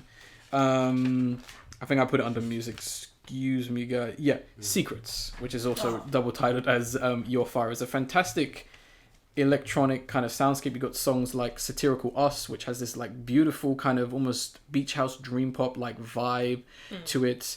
Even other songs such as You Lose takes a more electronic video gamey rock punk sound, as it essentially refers to like a breakup or a situation of being in a relationship where it's like, you lose, whatever you do, whatever happens, it's a lose-lose situation. And even songs and elements such as Dreamcatcher, I do love her sort of Mad Libs after every kind of line where she goes, ooh, which reminds me a lot of what the girls would say in Recess. So I forget what that group of girls were called, but just a bizarre reference. Yeah, they say something like that, but it reminds me of that because it is very playful how she does it. And the lead singer, I can't remember her name, she does have a very soft kind of high-pitched spoken kind of wordplay and singing. Number 4 is going to go to Bad Bad Not Good with Talk Memory. Every song on this album sounds like it was the main theme for a film I've never heard of. This is a beautifully composed and put together album that incorporates so many jazz, fusion, experimental, psychedelic elements to create like this very grand and powerful sounding track. The first track on this album, which I believe is... I'm always forgetting. I always struggle because I'm the kind of person who never really worries about the title songs or a single song. I'm an album person. I'll listen to an album, it all blends together, so I can never really pick out a singular song or remember its name. It's always just that album right. To an extent. But the first track is a fantastic 10-minute track, which kind of has a little bit more of like a kind of lo-fi blues kind of jazz aspect. Other tracks have like some very grand and kind of like experimental stuff where it straight up turns into a psychedelic prog album across the track. And I love the incorporation of like sax, violins, and other grand like instruments, even just the bass line, how it can sometimes be funky at points. And just one quick mention as well, because it's not going to be mentioned anywhere else, almost every single song has a very cinematic and film-esque music video to accompany it, which just perfectly just sums up and puts together and just makes every song on the whole album work. Fantastic album, a really good artist to get into if you want to get into jazz. I would highly recommend Bad Bad Not Good, so give them a chance. Their first 2 albums you can listen to for free. Okay. And even on that first 2 albums, they do a cover of a theme song from a video game, and they do a cover of a Kanye West song, and you got to hear that song. Yeah, I've heard that one. Yeah. Because it's fantastic. Number 3 is going to go to Brockhampton with the interestingly titled Roadrunner New Light New Machine. This is their... I was about to say final, but that's not confirmed. This is their latest album from America's favorite boy band, Brockhampton. That's their self-titled. Interesting album that kind of deals a lot more about loss and death, and kind of more accurately what happens after someone takes their life, and other aspects of kind of being in that state of mind, and or that dark kind of aspect. They do reference a lot of personal aspects, like talking about how people that they've loved who have passed away or taken their lives, and it is quite a sad album to listen to, but it is also kind of positive in some sense, with some songs are literally just kind of saying, don't do it, you don't need to go there, and that kind of stuff, but kind of put in a very interesting way. Instrumentally, it's a great album, has some great elements and great sounds, especially songs like Don't Shoot Up the Party, which almost sounds like a dance track. But it's a very foreboding song as well, given the title itself, as I think even one of the hooks towards the end of the line is simply something along the lines of like, what's the issue, why you gotta grab that pistol, never know what I've been through, never know who might miss you, stuff like that, which is quite sad and very powerful in some sense. So I'd recommend that album. Number 2, of course, and this might be a bit of an upset for some people, is going to be Tyler the Creator with Call Me If You Get Lost. See, some of you thought it was going to be number one. It's not. Really like this album. This is probably his most braggadocious and most gloating album intentionally, essentially talking about his success along with a relationship that didn't go so well. But I do love how Tyler has kind of come into his own in a sense where he's really defined his style. He really knows what he's talking about. He has reason to gloat, but at the same time, it's very inspirational. There's a very positive message that comes through with this album where it's like, skits on this album as well, where he's literally talking about how like he was like the outcasted kid and how like he never really saw any kind of issue or limitations. He kind of went about things in a sense where it was like, you know, I always just did it, you know, that kind of stuff. And clearly if that was his actual mentality back then, it's obviously paid off given where he is now. And just great instrumentals, some great features as well, really some experimental stuff, like for example, I can't remember the name, but he does a very long, almost 10-minute long song which devolves into a ska reggae kind of influence song, which was very interesting and surprising to hear, but I think he did a fantastic job pulling that off as well. But a lot of the sounds very boombastic as well. You can kind of feel the MF Doom inspiration on this album, definitely, especially with that opening track. And having DJ Drama pretty much be the hype man for the whole album, kind of throwing it back to that old school, really works. He kind of paints a lovely narrative and kind of goes along with the theme of like, you know, literally just come get lost with me. I'm over here. Come over here with me, which I think really ties the narrative together and the concept together perfectly to create certainly another unique album. And number one is going to go to probably the most bizarre and wild album I heard this year. It got a lot of positive shout out, and that's going to be Black Midi with Calavade. I can't say the name of it. Calavade. I think that's what it's called. Black Midi's new album. That one. A lot of comparisons can be made to this and King Crimson, the band, not the stand. Because I know there's JoJo fans who listen, so they'll be like, King Crimson, what? Yeah, King Crimson's based on a band. This album starts off wild. It's freakish, almost hellish, with John L., which is just this weird manic saxophone, just drum trumpet track where, to some extent, what the lead singer was talking about is almost nonsense, but it kind of works in how maddening and how crazy the album is, because they themselves have said they'd rather make random and mad music than make generic music, so they kind of just do whatever. That song is crazy. Definitely go look up the music video, because the moment it starts you'll be like, what the fuck. At least they're sticking to what they believe. I mean, what they out there. When you look up the band, they're a trio, and one of the first images you'll see is of them doing dental work on the lead singer. Wow. That's how they want to portray themselves. They've done live sets dressed as chefs. Oh, okay. They just do what they want to do. So I think they're worth noting. They seem like the kind of artist that doesn't get the recognition they really deserve. The second track is like this. It goes from this manic, crazy song to like this very slow, somber track, and it kind of goes back and forth between like mad, loud, like crazy songs to like very slow stuff. Even the final track itself, which is Ascending Force, which is like this 10-minute track, which is very I Talk to the Wind / In the Court of the Crimson King Crimson-esque. It might have been an influence for the album, but it does kind of go back and forth with these softer and more manic and crazy songs. Even the track Slow is like just maddening, where it has like this, like these thumping, like dun dun dun dun, you know, like almost like it's a cartoon is starting or something like that, but then immediately goes into like this slow timbre, foreboding singing, and just it's an exciting album, and I think that's what I love about it. It's just so creative, and it's just much like Tyler, just does what it wants. And I love artists that kind of stay true. In fact, every artist on my top 5 kind of just do what they want to do, which is awesome. Next we have EPs. I'm going to run through these real quick. Number 5 was going to go to Shy Girl with Alias Remixed. She released an EP last year, didn't have the time to listen to it. Listened to it this year, loved it. Bought the vinyl 3 times. So if you're missing a copy, I have it. Which remixes only 4 tracks. It remixes, I can't remember the names of the songs, but I know LSD XOXO does a remix, Noise Boys does a remix, and Basement Jaxx do 2 remixes. Oh wow. Which is fantastic to hear. Shy Girl needs a lot of attention, a lot of love, because she is up and coming. She hasn't released that new album yet, but it's already sounding good. She's a character. I'll just say, look her up and you'll be like, oh. But number 5 is going to go to Gorillaz with Meanwhile. This is their first EP. They've been around for 20 years, first EP. I love how London/Carnival based this album is. Like, literally London Carnival.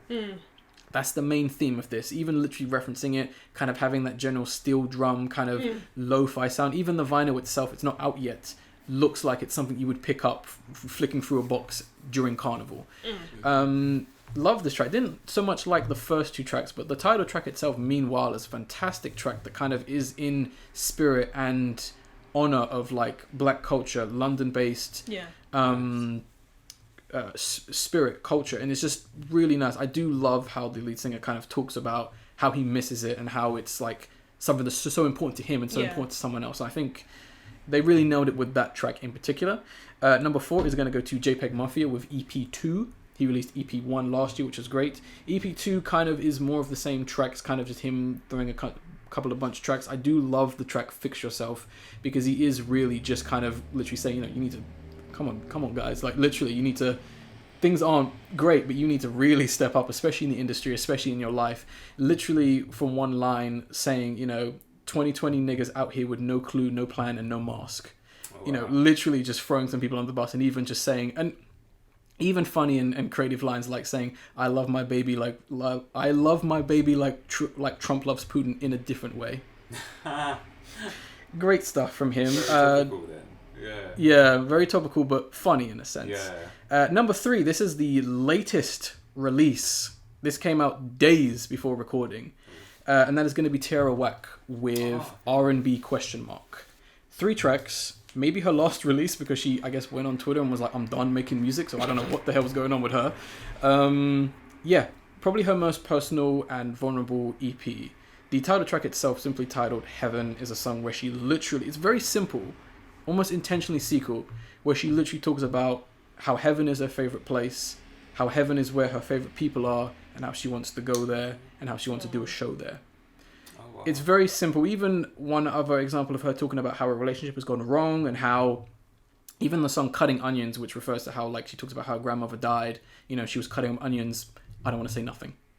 It kind of really cements that idea of loss and kind of not being in a great place. And I think she really did a fantastic job on just 3 tracks. There's 9 minutes in total. So I'd highly recommend her and that EP. And number 2 is going to go to TK Medza with Last Year Was Weird Volume 3. This is not in reference to COVID, I should mention.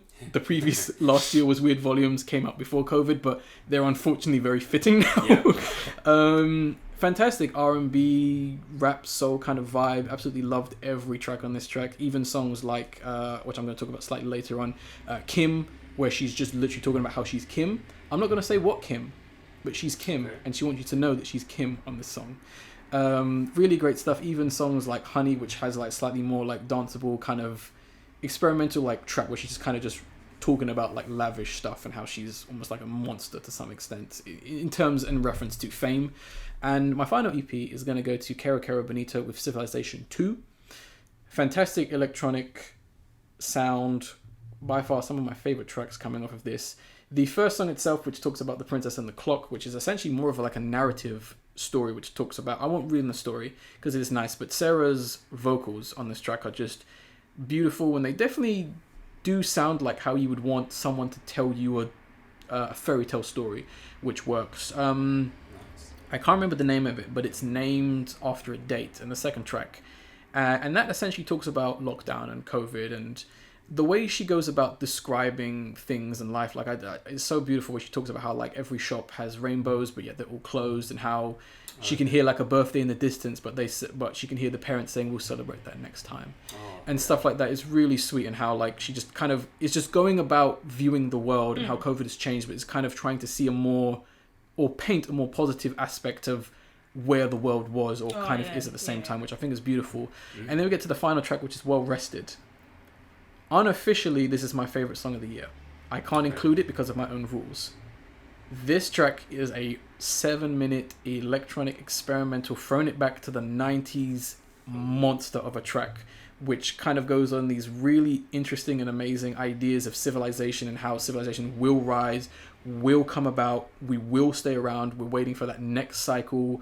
And there's so many great elements, and how like just loud, and how the build up just really gets you excited and really kind of gets you inspired, and kind of almost in a sense you're like, yeah, civilization, you kind of feel like the ideas on this track. And even just the idea of all three people in part of Kerrigan, Benito, Gus, Jamie and Sarah, literally all their voices merging together as they say well rested, kind of adds to the whole idea of civilization and themes and stuff like that. So highly recommend that EP.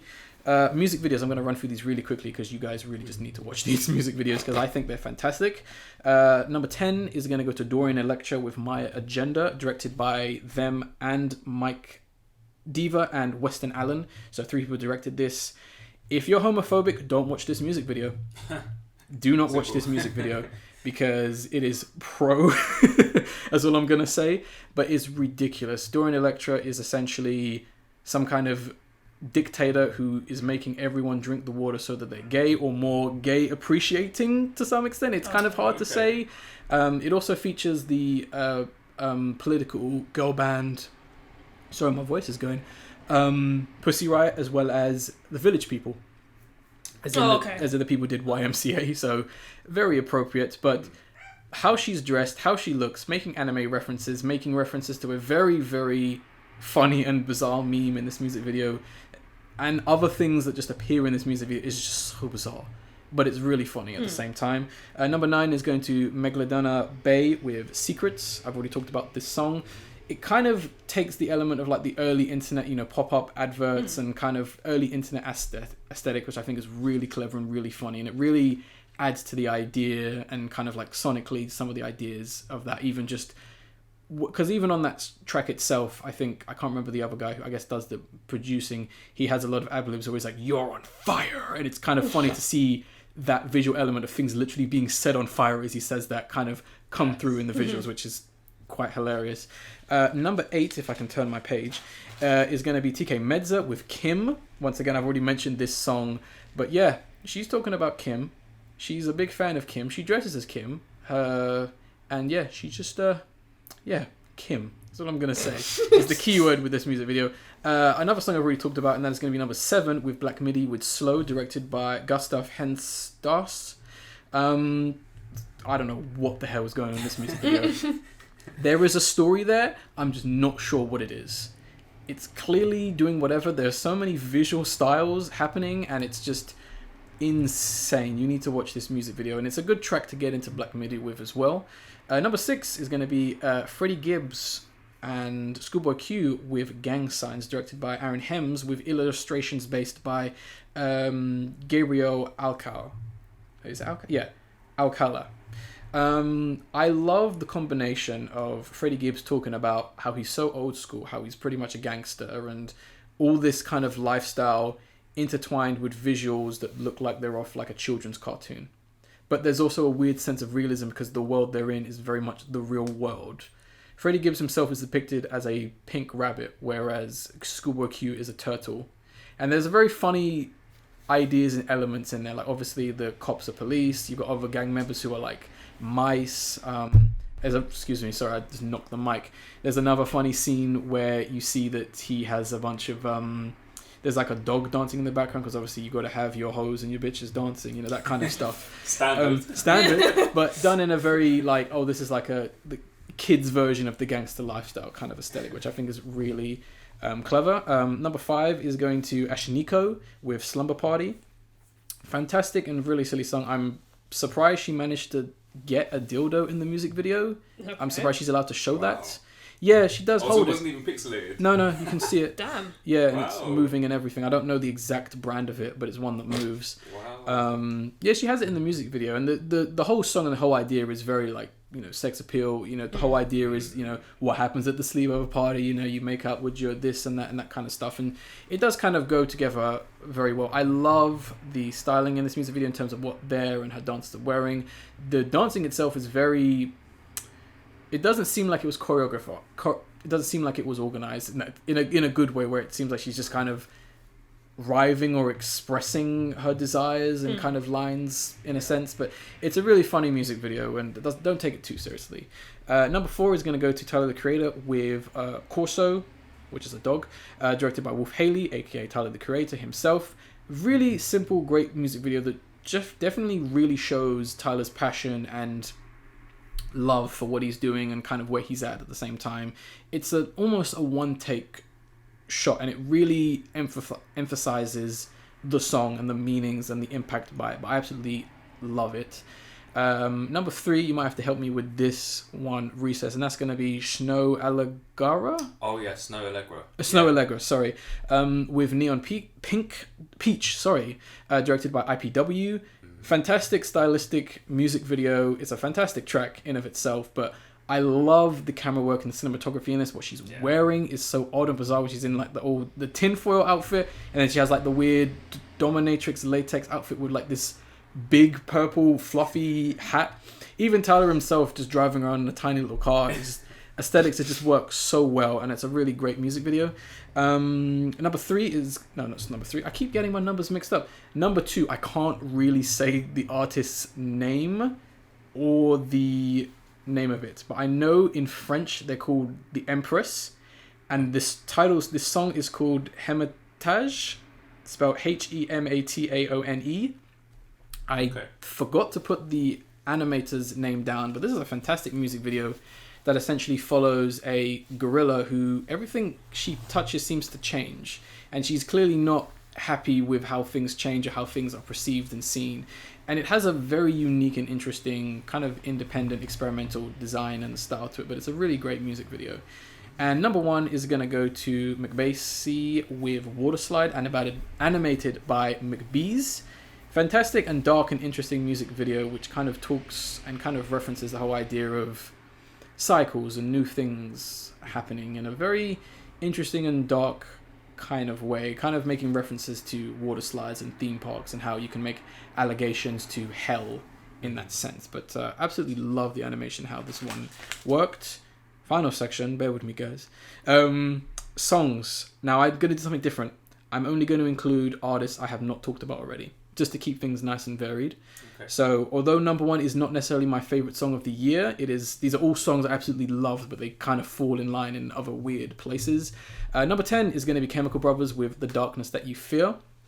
Fantastic little track that definitely does reference COVID and lockdown and that kind of stuff, and it's really a track that I think they made that's intentionally made to be danceable. Like, you're going to dance the problems, dance the fears and all the ideas away, just like get up and dance, which I absolutely loved. And I love the 2 samples they used in order to create this song. Number 9 is going to be Vince Staples with Are You With That? Interesting song which kind of talks about what happens after, things go wrong in some sense, and whether after a death or whether after a situation, whether you're going to be remembered, whether you should be remembered, and how that is in theory going to affect the lives of the people who have lost said person, how that said person who is lost is going to be affected in time and all kind of other aspects. So it's a very interesting song and very relevant song. Number 8, probably the biggest surprise and the biggest collaboration, did not see this one coming, and I'm surprised it made it this high on my list, and that is going to be Tame Impala and Lil Yachty with Breathe Deeper. These 2 artists came together to do a remix of this track, and it works. Nice. It works. I don't know what compelled Lil Yachty to be on this track. This isn't him rapping over the song. This is they work together to make this version. Oh, lovely. Because Tame Impala is still singing on this, Lil Yachty singing it, and it just has that club party vibe. Like, Lil Yachty is clearly enjoying himself and just clearly feeling it. Like, he's like, if you want to hear and see someone just feel the track, this is a good example of that, because he is just like, yo man, I'm just feeling it. But great lines, just odd. It just works. It just works. Number 7, gotta give it to these guys. Corrupt FM with Your Mum Loves Garage. A fantastic track that does throw it back to the old school, to the garage. Lots of great references to DJ Sticky and, all other Miss Dynamite and all other kind of stuff. But it's just a very satirical song, which I think in itself can give you a good sense of what these guys are about, in a sense. And I think the track just works so well. I think it's just a simple track, but it works. And the whole album itself is pretty great as well. Number 6 is going to go to Peggy Goo with I Go. Very personal song with her kind of talking about where she's going in life, what she wants to do in life. it's got a really interesting sound for a dance track, which kind of seems to have a kind of sweeter and more high-pitched tone in how the beat is composed, and I do like how the effect she puts on her vocals to kind of get that kind of sweet, kind of back in time kind of vibe. It's hard to explain, but definitely look this one up. Number 5 is going to go to Corday with Sinister featuring Lil Wayne. Corday is one of the most exciting rappers right now. He's very young. He hasn't really produced too much, but there's something about this guy when he raps that is just so you just feel it. Like, it's like you can see the potential, you can see the hype, and just listening to him definitely makes you kind of get excited for him. And even just the hook on this track where he says, he says that, this ain't rap, nigga, this straight literature. Talking about how like, I ain't going nowhere, 20-year career minimum is really great. And it's a very positive song where he does talk about himself, but he kind of talks about how he's going to change and how he's going to do things for culture, for the music industry, and how he isn't really messing around with like any of that stuff. Like, he's taking things seriously, but he's having fun at the same time with this track. And I love the sort of very rock-inspired instrumental on this track as well.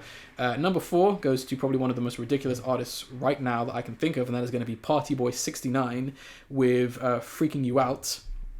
This is just a dance ghetto club track banger, which just has such a booming bass, fast pace, and is ridiculous. The music video itself is ridiculous, but he himself, if you look him up, he doesn't take himself too seriously, but he's becoming more and more of a competent artist. And definitely check out his DJ sets as well in the Sting Zone.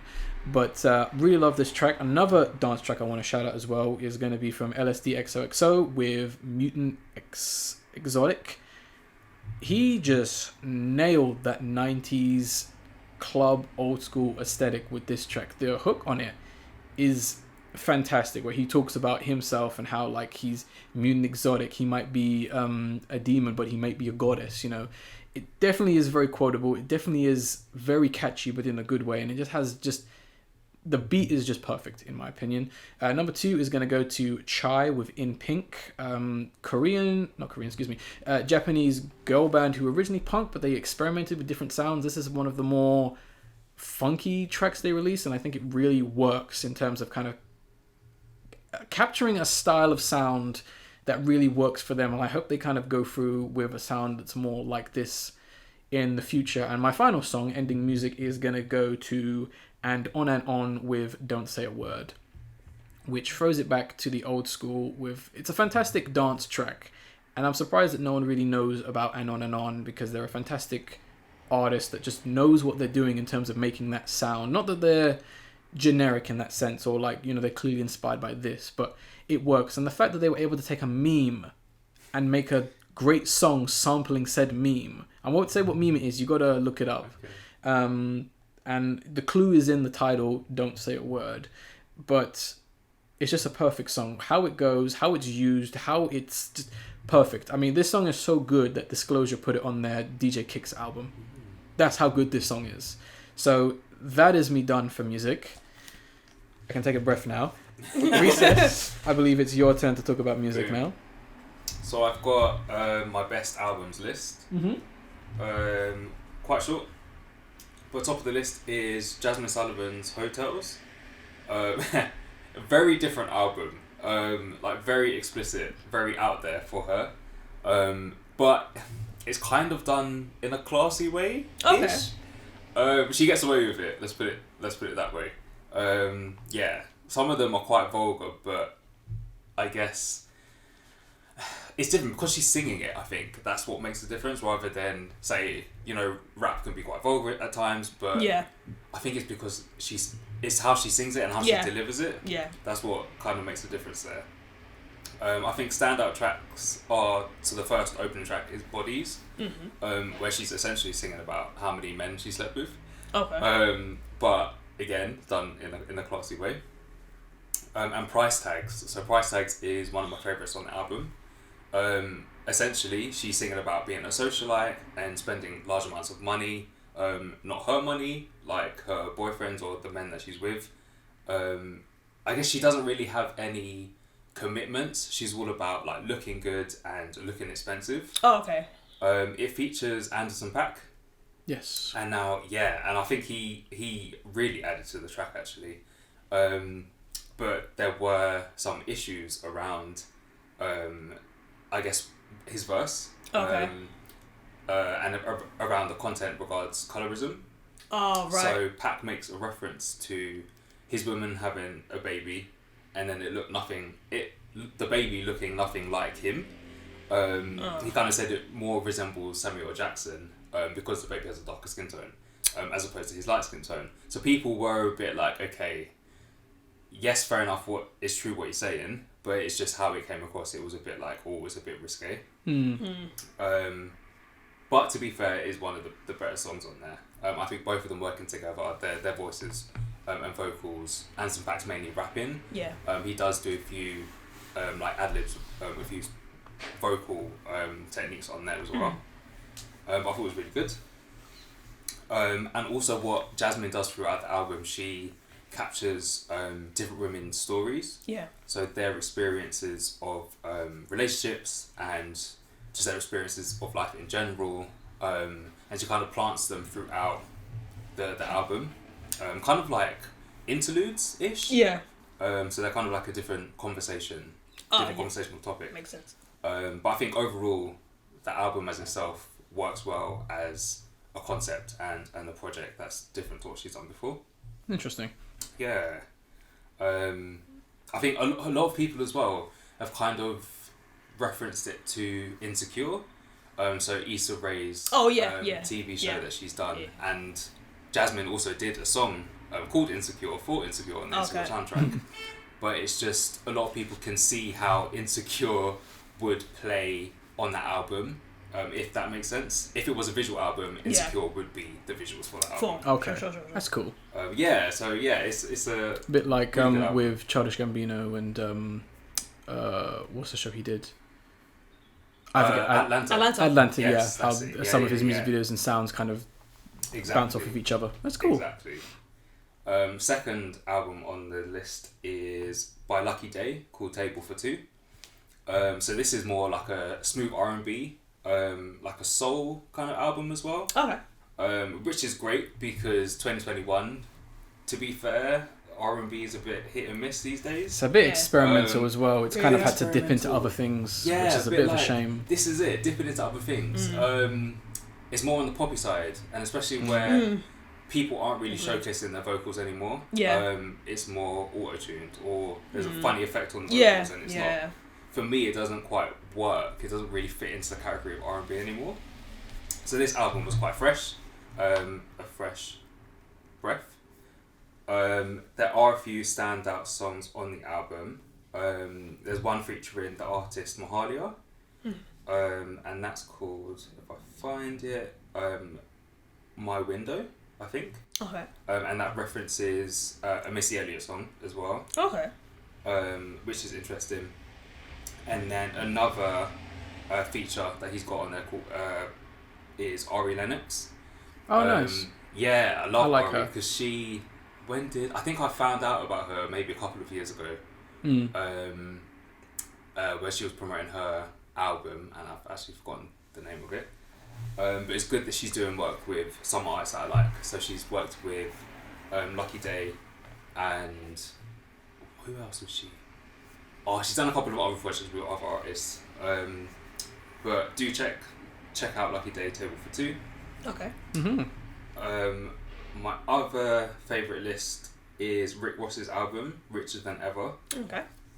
So this is interesting because a lot of the songs are quite short, like under 2 minutes or maybe just over 2 minutes. Like intentionally short, do you think? I believe so. Okay. It surprised me, but it works. I think any longer, then the songs would have just been a bit more repetitive and a bit boring. Okay. Fair enough. And it kind of speaks to his previous album. I believe the one he released in 2018 or 19. But I felt that album had too many songs and went on for too long. So for this time, it kind of seemed like he cut back, which was I think the best way to go. He's definitely been. He's a rapper that I've always felt that he's more of a feature rapper as opposed to a. Right. Yeah. I've made an album kind of rapper. Yeah. But, I know people like him. I get you. I know most people know about him because he did the one of the songs for the old Suicide Squad film, which was the worst thing you'll ever see. That music video was awful. Oh my god! I just remembered. Go on, sorry. No, but the intro track is called Little Havana, featuring Willie Falcon, and so Willie Falcon was who knows, a drug dealer. But Rick Ross always, I guess, gives props to him and always mentions him and stuff. Mm-hmm. So yeah, the first track is actually Willie Falcon a dialogue essentially. Oh, okay. Basically thanking Rick Ross for, I guess, his support. That's support. Yeah. Support. That influence. Inspiration. Standout tracks: The Pulitzer, Wiggle, and Outlaws. Mm-hmm. To be fair, they're all pretty much bangers. The beat goes in on each of those. I think there is one track which I don't particularly care for, and it is actually the title track. So Richer Than I Ever Been. Mm-hmm. It's just too repetitive. Like, I think 80% of the song is him saying Richer Than I Ever Been. It's like, okay, where is this going? You're rich, cool. So I think that, although it's only one song, it does kind of bring down the album a bit. Mm-hmm. Yeah. Which is a shame. Last album on my favourite list is by FKJ, so French Kiwi Juice, and it's called Just Piano. Mm-hmm. So FKJ is a jazz-influenced artist, and I think I first found out about him, might have been 6 years ago now, but he's done some really, really cool albums, and this one in itself is, as the title suggests, just piano. So him, I believe it's him just playing the piano, but it still has that jazzy influence. Mm-hmm. Mainly instrumental, but there are some vocals on it. Standout track is Cashews for me, just because it's a bit different from the rest. It's like if I played the piano, that's how I would play it. Oh, okay. Do take a listen to it. And it's an easy album, so it's one that I have on in the background when I'm doing other things. Okay. I think it complements, even if I'm working, like it just complements it really well. Yeah. So do check out FKJ if you don't know of him. One on my most disappointing list. Ooh, okay. Not to say that it was bad. It's just.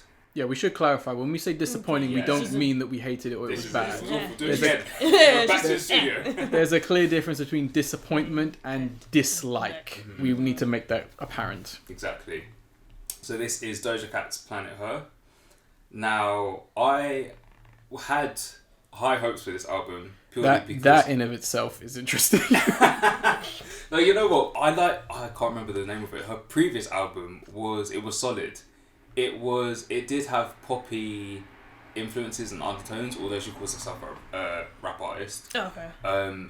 But a big question mark, mind you. That album came as a package for me, whereas this one, it was too disjointed. It wasn't cohesive enough. Oh, okay. There were some good songs on there. So, for example, Woman and Options. Yeah.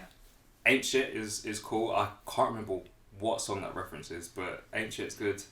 And Kiss Me More, which I believe was the first single she released with SZA. Mm-hmm. But it felt like, okay, this is the album following up to her like critically acclaimed second album, I believe it was. So it felt like it was rushed. There were a lot of heavy features in it, which isn't necessarily a bad thing, but it's kind of, they were put in just because of their name rather than what they can add to the song. It was okay, but it was my most disappointed. Fair enough. One more. I've got a song which I need to shout out. Okay. Because it's from an artist that I like called SZA. Yep. I loved her Control album, which was released years ago now. Yes, like 10 years ago, right? Might as well be. Yeah, when was it? She is yet to release her follow-up album, which is in my most anticipated for 2022. Spoilers. Well, spoilers. But I think she's released about 5 songs. A few too many. Like 5 solo ones, and then she's obviously done stuff with other artists. Yeah. But all of them, they just feel the same, and I don't know what effects she's using on her voice, but I can't understand what she's singing. So her latest release, which is I Hate You, I can actually hear her sing. So I'm like, yes, SZA, this is what I was waiting for. This is what I needed. Purely for that fact, I know what she's singing about. Her vocals are good on it, in comparison to what she's released previously. And yeah, if she does continue going down this route, then I'm more hyped for her album. Oh, okay. But that's me for songs. Right, so let's move on to television then, and we're going to start with animation first. Then we're going to do live action. So Al, you're starting off with animation? Yes. Yeah, okay, cool. yeah. Let's go. All right, so this is the only thing I wanted to talk about, which is on the best list. Is Castlevania Season 4. I really enjoyed this series, but it was flawed, I would say, just because there was a few things that I did notice when I was watching it, which, well, without spoiling anyway. There was an event that happened in the previous season with, like, I will say a situationship between two characters. It was kind of dehumanizing, but it's like, in this series, it's almost like the relationship between those two characters is like almost as if it never happened in the previous series. So the way the dynamic between them was like very different from the dynamic they had leaving off from the previous series, which I didn't really like too much. But I mean, their relationship was still okay, but I just felt like, they could have acted a bit more on how it ended on the previous series. In this series a bit more. However, on a more positive note, like, I really liked the costume designs on one of the characters called Camilla, which, well, I don't like the character, but I love the costume design on what she was wearing. She had, like, a red dress, and, like, she had, like, these golden heels. I just thought, yeah, she looks so cool. And I just thought, like, she was, like... And the thing is, it showed, like, her and, like, because she hardly really fought in the series, but this time, actually, like, she really shined in the series. Like, I just thought, she's gonna kill things, but she's gonna kill with style. That's what I like. That's what I want to put it as. And so I really like that as well. And another character that is my favorite, one of my favorite characters in the show is Striga. She's one of the sisters of it's Camilla, Lenore, and Striga. And basically, there was a cool detail that I did notice with her, where she starts, like, it's her moment to shine as well, where she wears like armor and to protect her from the sunlight. And like, but the armor really reminds me of like, it definitely is a reference from Dark Souls, or like, definitely, and the armor's influence definitely, there must be some inspiration from like Guts' armor from Berserk as well. I just really like the design of it as well. It was really, really, really cool. But yeah, no, overall, like, I feel like it was a good conclusion for the Castlevania series, but I just felt like Season 3 was way better than Season 4 in my opinion. But still good nonetheless. Okay, and then I want to talk about a live action series, which is Colin in Black and White. It's on Netflix. It's about the famous NFL player, Colin Kaepernick. And it's it's a biopic about him and how, like, he grew up, and like, him growing up in high school and showing his experiences to become, like, an activist and stuff like that. So there's, like, an episode, just for example, like, there's an episode where they talk about, like, he talks about, like, him being attracted to a young black girl, and, like, the beauty standards and things like that. They really emphasize on that on one of the episodes. That's just one of the examples I wanted to put out there. But I really appreciate this show. It's really, really good. It inspired me to want to do, like, way more of my life and that kind of thing. It just it's him telling us that, yeah, it's still, like, if there's a dream, still, like, always follow your dreams no matter what. Don't let anything stop you. And that's what I really, really loved about this show. Really, really good. Definitely worth a watch. It is, I believe it is a limited series on Netflix, but I'd definitely give it a watch. 100%. And yeah, that's it for me. Cool. I believe that's me next with TV. Didn't watch a lot of TV either this year. I had a big list, but some of it I just didn't... There was no real, like, rush to get to it for some reason. I don't know why. It's quite a few things, but it's just like... So you might be surprised with the lack of things on there, and given what I did watch, but... Yeah, but anyway, we'll start with animated first. Best. And number 2, got to give it to probably one of the smartest shows ever made. You need that 500 IQ to enjoy Rick and Morty. Season 5 Rick and Morty was a vast improvement over Season 4 because they focus a lot more on the story, simplifying concepts and expanding on said funny ideas that they present in the series, rather than, like, letting the concept take over, which was one of the biggest issues with Season 4, where it was just so big and so crazy, but the concept never got explained. You didn't really understand what was going on in some episodes. And I just really enjoyed this episode where the fact they threw it back.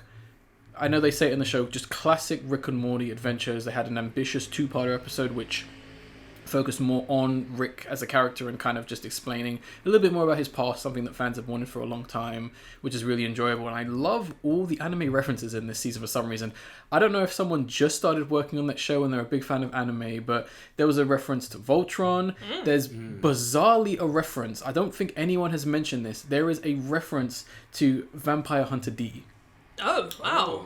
There's actually 2 references to Vampire Hunter D.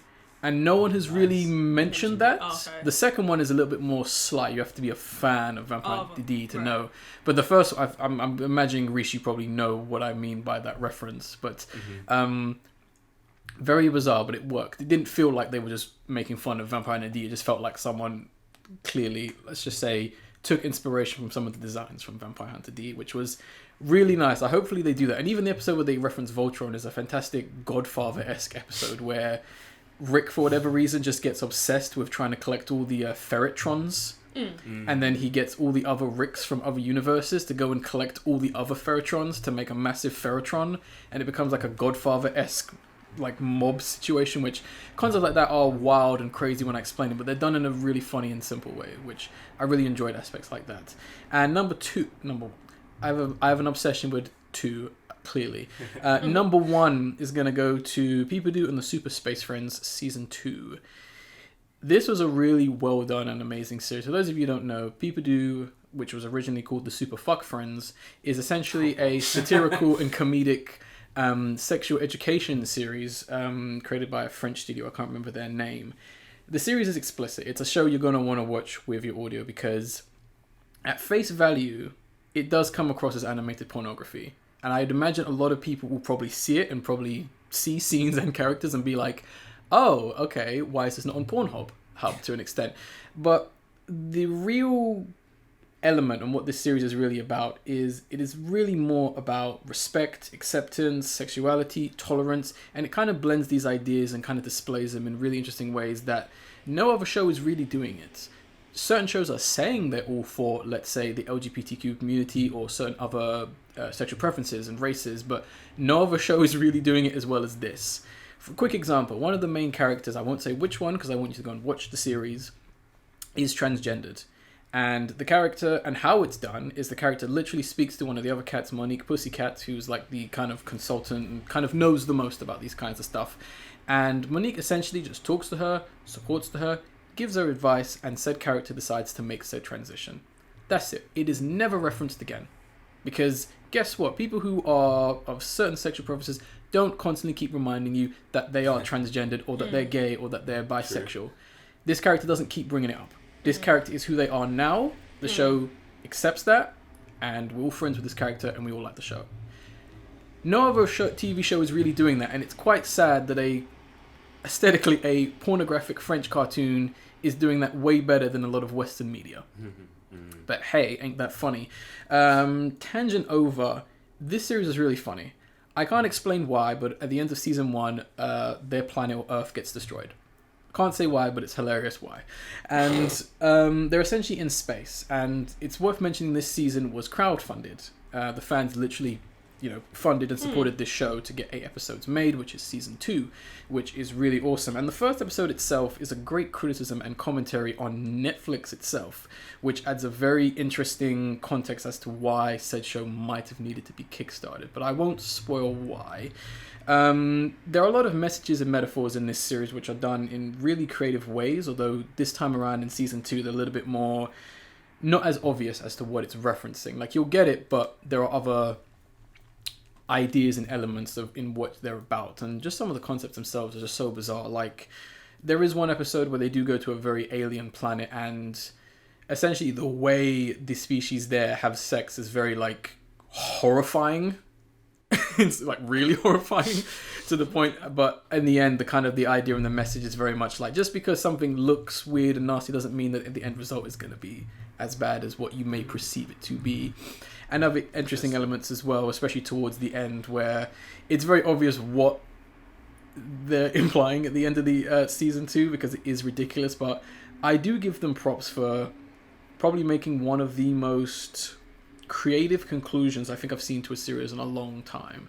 Like, when you watch, you'll be like, yeah, I see where that money went. You guys definitely went all in. They definitely made a conclusion in a sense where it's open-ended, but they wanted it to be so big that even if it never goes anywhere, you'll still remember how good and how amazing the ending was.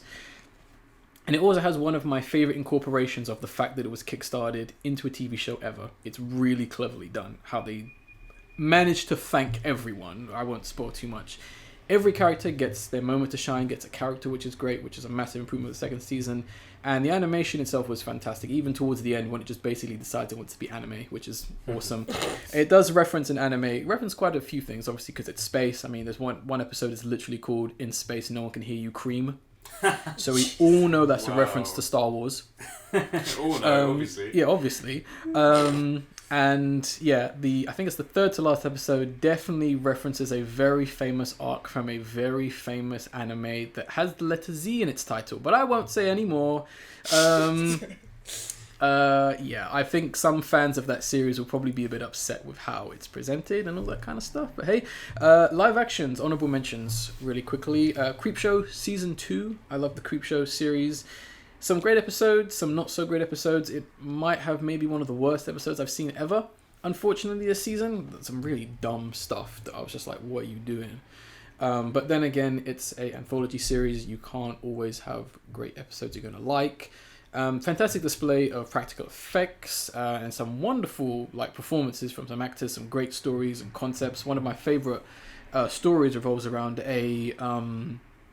he's like an exterminator, and he goes around. He almost kind of does take a little bit of pleasure towards kind of killing insects, and he's given a proposition by I think it's Lawrence Fishburne. Yeah, I think it's the guy. I think it's literally Lawrence Fishburne who literally gives him an offer to say, well, I've got a bit of an infestation. And he's like, well, where is it? He's in an abandoned building, and he's like, well, there it is, a bunch of homeless people.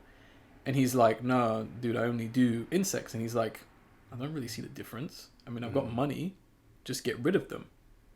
And his choices are very interesting as how they affect his psyche and how things go. It gets a bit silly and ridiculous, and the ending doesn't make sense to me, but it's very interesting how they use his moral compass and other ideas and what he's seeing and what he's feeling to kind of make this very great and horrifying but funny, campy kind of element. And a lot of episodes are like that as well. There's one where there's just something in the drains of this really run down apartment, and it's just almost like a battle between one guy trying to get this thing, and it feels very Evil Dead-esque. Okay. And speaking of Evil Dead, we have an episode that straight up references the Evil Dead. Ooh. It literally has Sam Raimi's brother in it. Oh wow, okay. And it involves Deadites, and it involves the Book of Evil, and it's a really nice in between the film's world of it in a very creative way, where if you love Evil Dead, watch that episode because it is Evil Dead. I'm here for that. You will love that episode. Last one we've mentioned is going to be Taskmaster Season 11. Love this one more than Season 2. I like the cast a lot better. The comedians, Charlotte Ritchie, Jamil Maddox, Lee Mack, Mike Wozniak, and Sarah Kendall. I thought together, although they weren't doing these tasks together, their chemistry worked really well. And I thought the tasks themselves were a lot more creative than Season 11. Excuse me, Season 12. Not that I didn't like Season 12, it's just I think Season 12 predates Season 10 and 11 because there's more references to COVID in that season.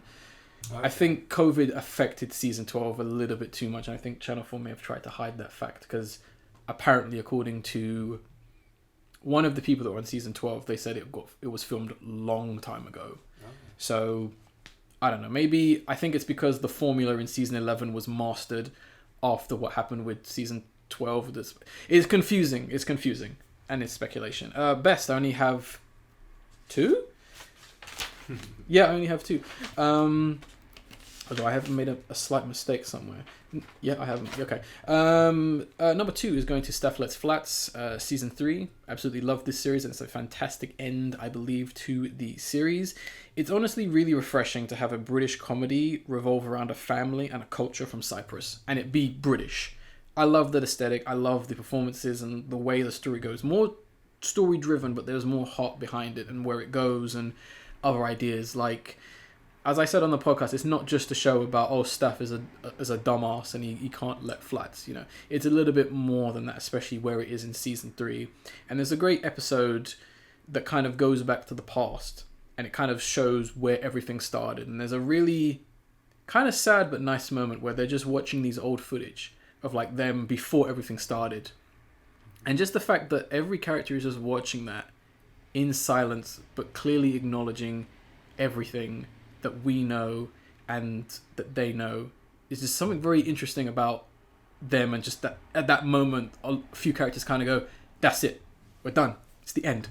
Which I thought was really interesting to see a comedy kind of just take that moment to just be like, yeah, we're funny, but you know, things have got to end, things have got to change. It can't go on like this forever. Not in a bad sense, but yeah, really wonderful note it even ended on as well, which I absolutely loved.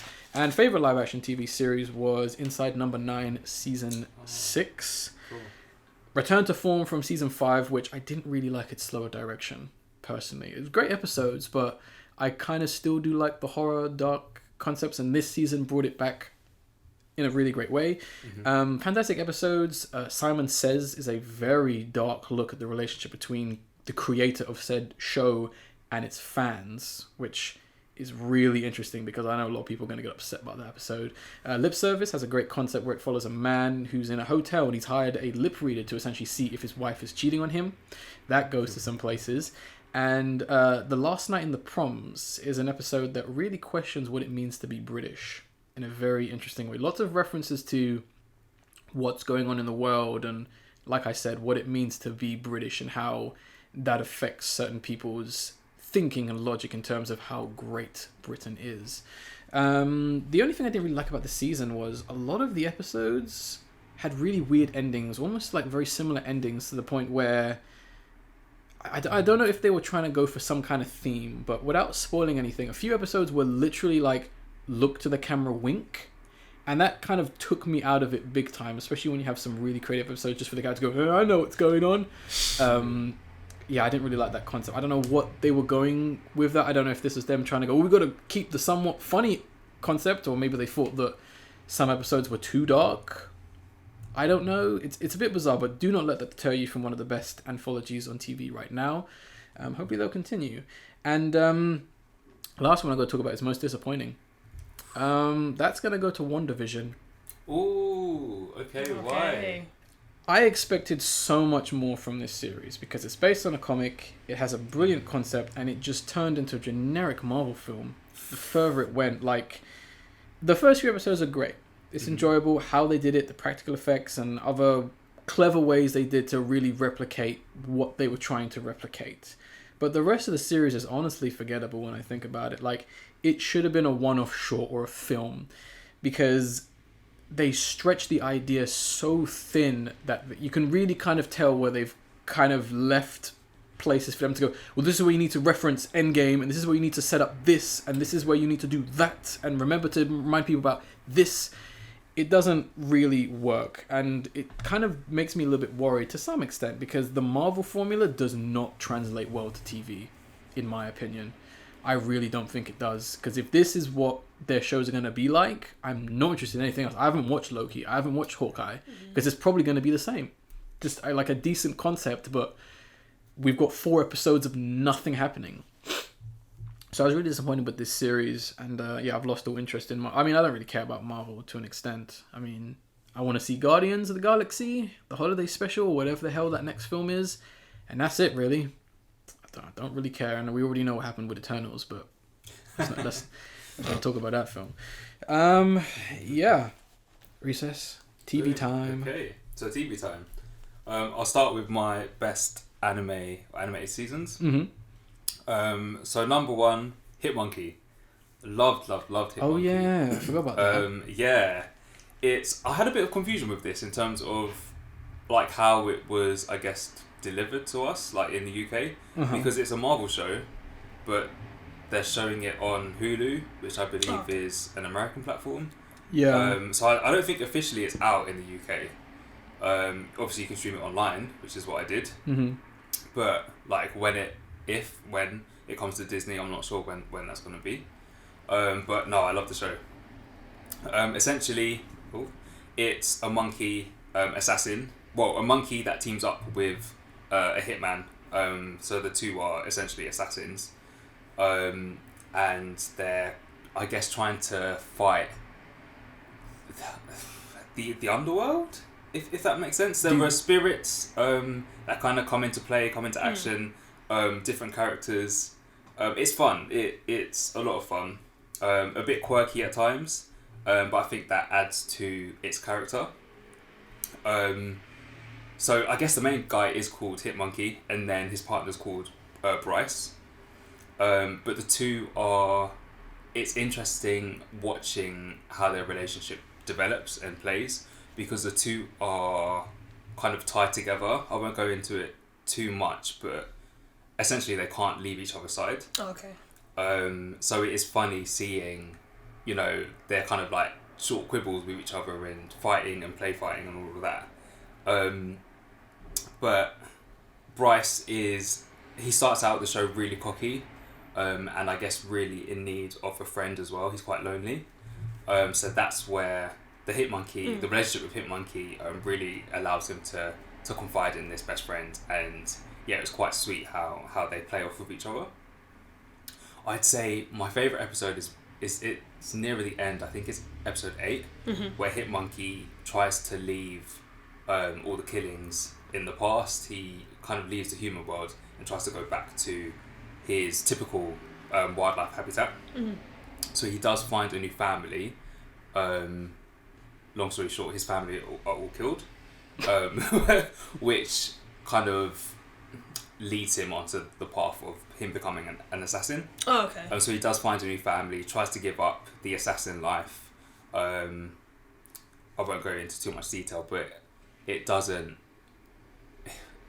He basically doesn't fit there anymore. He's kind of gone down that path too far. He's not a monkey anymore, but he's not human, so he doesn't really know where to fit in. Oh, okay. So it does kind of play on your emotions a bit, the show. But it did at parts remind me of a show called Primal, which is based off of a caveman, and he befriends this dinosaur. So it's kind of that similar relationship building between human and animal, which is really cool. And Primal's definitely up there. Cannot wait for that next season. Yes, exactly. Don't know when that'll be. Who knows? But Hitmonkey is definitely one to watch. My other favourite is a show called Q-Force. So animation around LGBTQ secret spies. And yeah, they go on various missions. Not much to say on this, but the main character does try to prove his worth. Tries to rise up the ranks within like the spy organisation that he's in. So he has this team that he puts together. And my favourite character is actually the drag race character, because when they're first introduced, you're not sure if they have a power, because essentially they can transform into anyone. So he does a lot of transformations into celebrities. I think he turns into an animal at some point. But long story short, it's not a power per se, it's just the makeup. But it looks like... that's clever. Yeah, exactly. Okay. It's very clever. So if you think of like Beast Boy and him turning into things, it's essentially that. Yeah. But and a slightly more metaphorical and in reference to the art way, which is clever, yeah. So I thought it was a very cool take on, I guess, just different people within the LGBTQ community. And yeah, just how they are within the spy world and playing on their different characteristics to get the job done, if that makes sense. Yeah. Right, so my best live action is actually WandaVision. So I was so surprised to see it on your...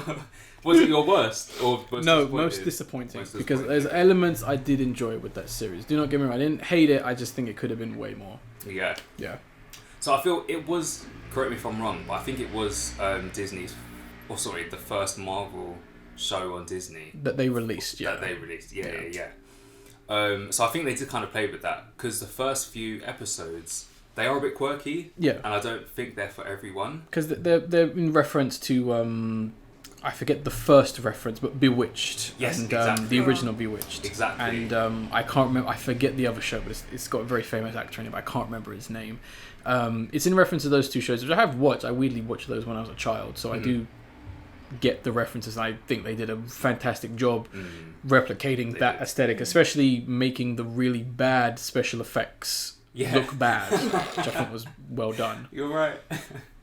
But no, I can't remember the other show, but yeah, definitely Bewitched they referenced. And it does all come together. Yeah. Like, you do understand why they reference that show and the deeper meaning behind it. Yeah. And it's like, it's cool. But to get that understanding, you have to stick with the show. Yeah. And a lot of people didn't because they couldn't quite get it from the first couple of episodes. Yeah, I did speak to someone and they said they turned it off after the first episode because they didn't get what the hell it was. And it's a shame. Which is understandable because to give the series some props, they don't explain nothing. They're just straight in.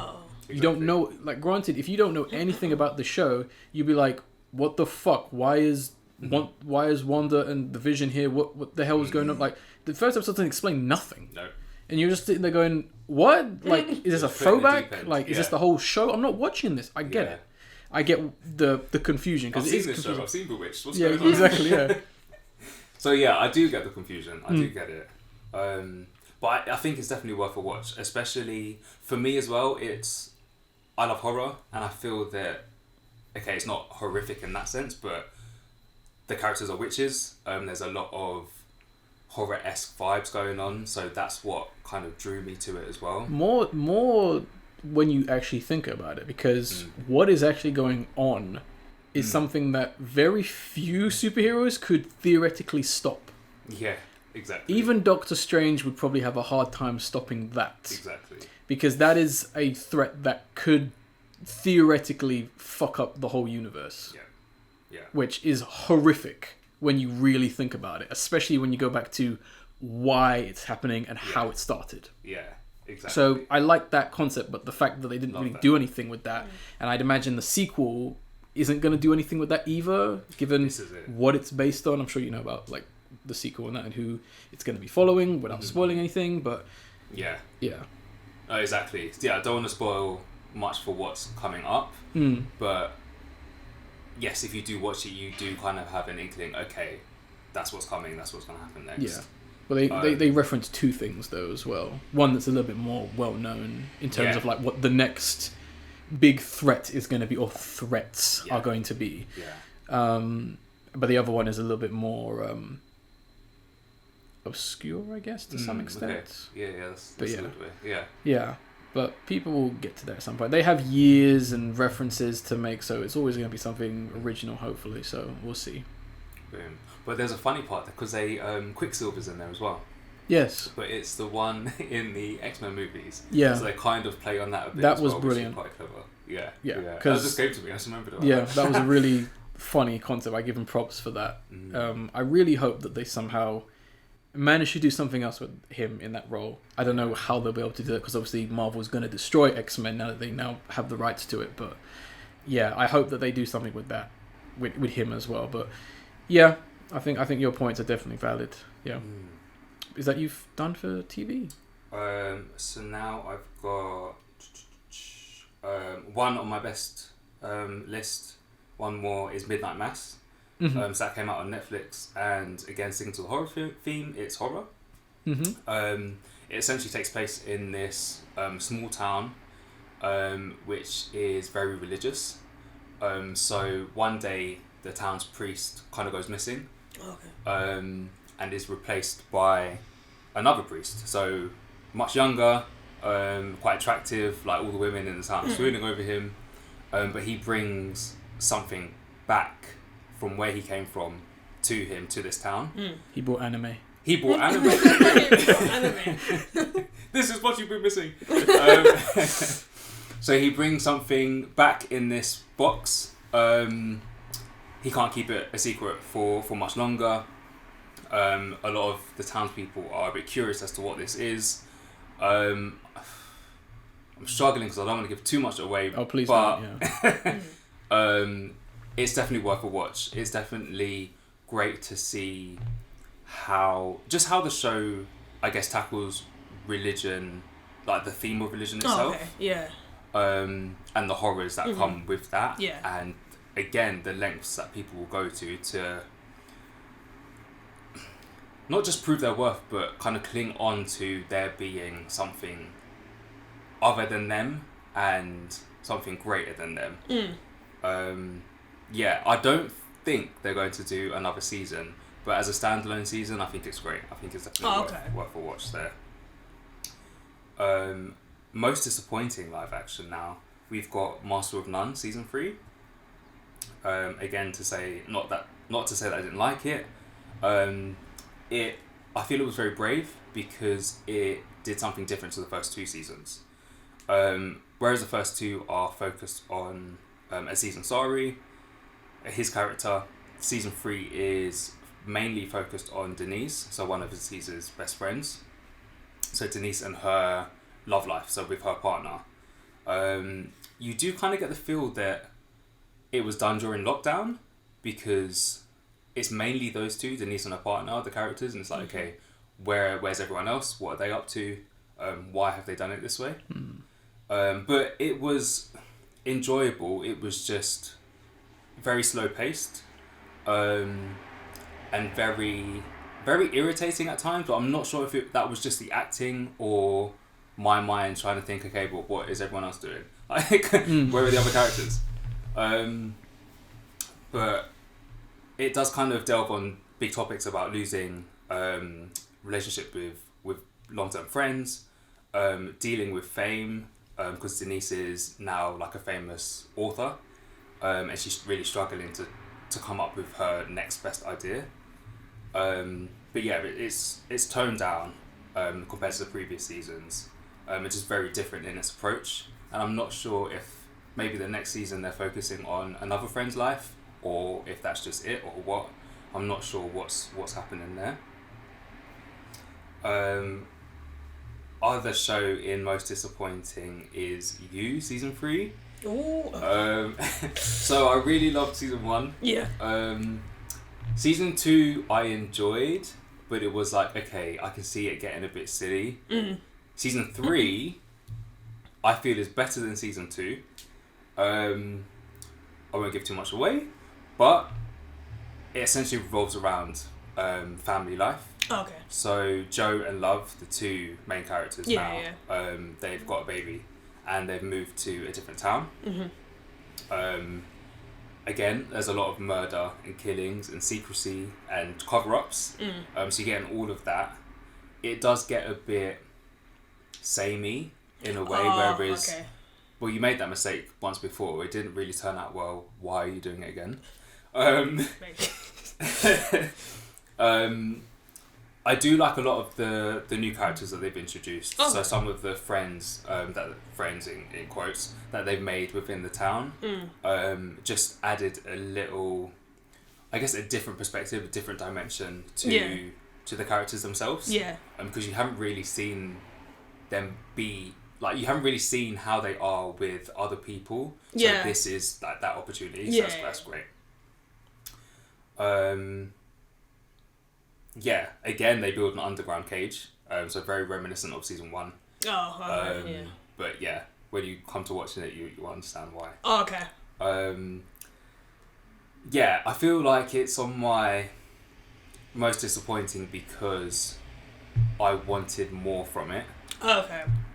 It was better than season 2, but it's just on that same premise of, you know how this is going to play out. Like, why are you doing that? Yeah. Last but not least then is American Horror Story. I believe, I need to double check, it's season 10. But this was... So the new season 9. Oh, God, don't. They skipped that one? This season was split into 2 parts. So lovely. I really loved the first part, although there were some issues with it.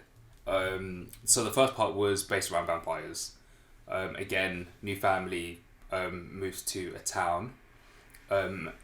Primarily for the husband, he's an author, to like kickstart his career. Very Stephen King-esque. Yeah, very actually. So this town is known for its famous authors, like a lot of big names, and you understand why such big names have come from that town. But then there's the introduction of vampires, and it's great because it's a different take on how people become vampires. But I feel that the season as a whole was ruined. Firstly, on the last couple of episodes of the first part, which is the vampires part, but then also the second part, which introduces aliens, and it's like aliens, yeah. What is his obsession with aliens and not explaining it? Yeah, well, this is it. It felt like it wasn't explained. I admittedly didn't get through all of part 2, so I'm not sure if it all come together. I don't know if the aliens and vampire stories come together themselves, or if it's just 2 distinct parts. If so, why? Just why? I think that was my main question throughout the season. Like, why is this happening? Which is why it's under most disappointing. Sounds like he's making fun of Stephen King now to some extent, because this is it. What's the intentions? Because Stephen King has a really odd interpretation of vampires in Doctor Sleep, which is an awful book and an awful story. And then there's also the Langoliers, which involves aliens, but in a really stupid way. It's so bizarre. What was season 9?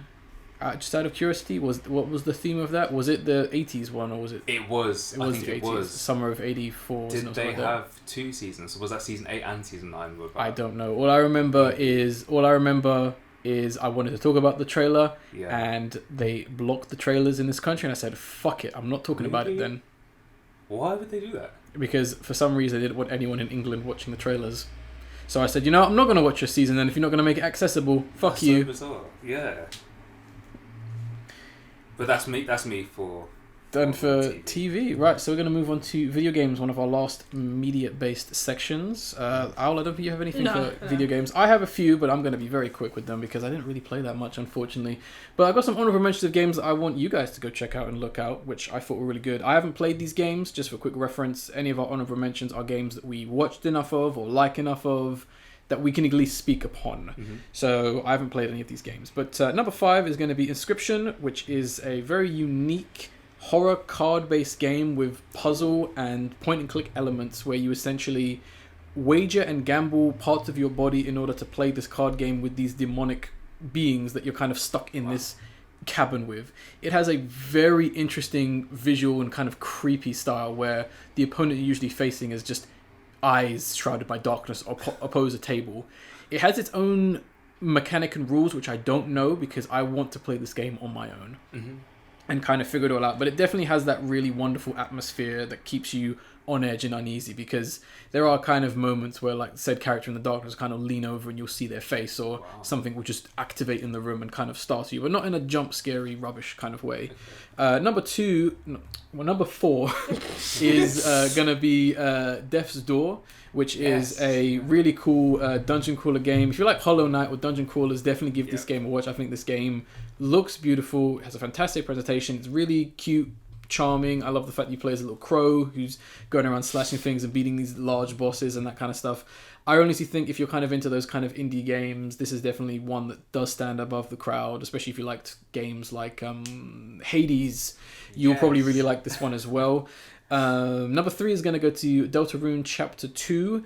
I don't know anything about the story in this game. I've only seen the characters, and that is enough to impress me. Great creativity, massive respect to Toby Fox and everyone who worked on this game, because he did make this game roughly just before lockdown happened, so it's incredible that he was able to make a game of this caliber during such a tricky point in everyone's life. I love the fact that he's keeping the Earthbound/Mother RPG style alive, but also at the same time doing his own original thing with the RPG aesthetic, which I'm still surprised no one has really tried to rip off. I guess because he's too famous and everyone knows about Undertale and Deltarune. But yeah, can't wait for chapter... Sorry, my voice is going. Again, too intense. I can't wait for the other chapters. Number 2 is going to go to Ratchet & Clank Rift Apart. I think arguably one of the more prettier games coming out this year. Although it's not about graphics at the end of the day, it's about the gameplay. It's the same old gameplay since the PS2 era, but if it ain't broke, don't fix it. I do like the added mechanics they have just to kind of improve said combat. The fact that you can like speed through, glide. I love the Rift Tether mechanic where you can open up rifts into other worlds. I like the fact that the infamous Rhino gun can now bringing things from other dimensions to help you. I think that's a really cool concept. Rivet as a character I think is really great. Hopefully they bring them back. I say them because we still don't know their gender, because they may in theory be transgendered, given the fact that male Lombaxes have tails, females don't. If she's a female, then I don't know what's up with her gender, but that's pretty cool. I think Insomniac Games probably did that in a sense just to kind of show more representation, so I'll give them props for that if they have done that. If not, still a great character, fantastic performances, and I think, yeah, the animation is just beautiful. And number one is, of course, going to go to Psychonauts 2.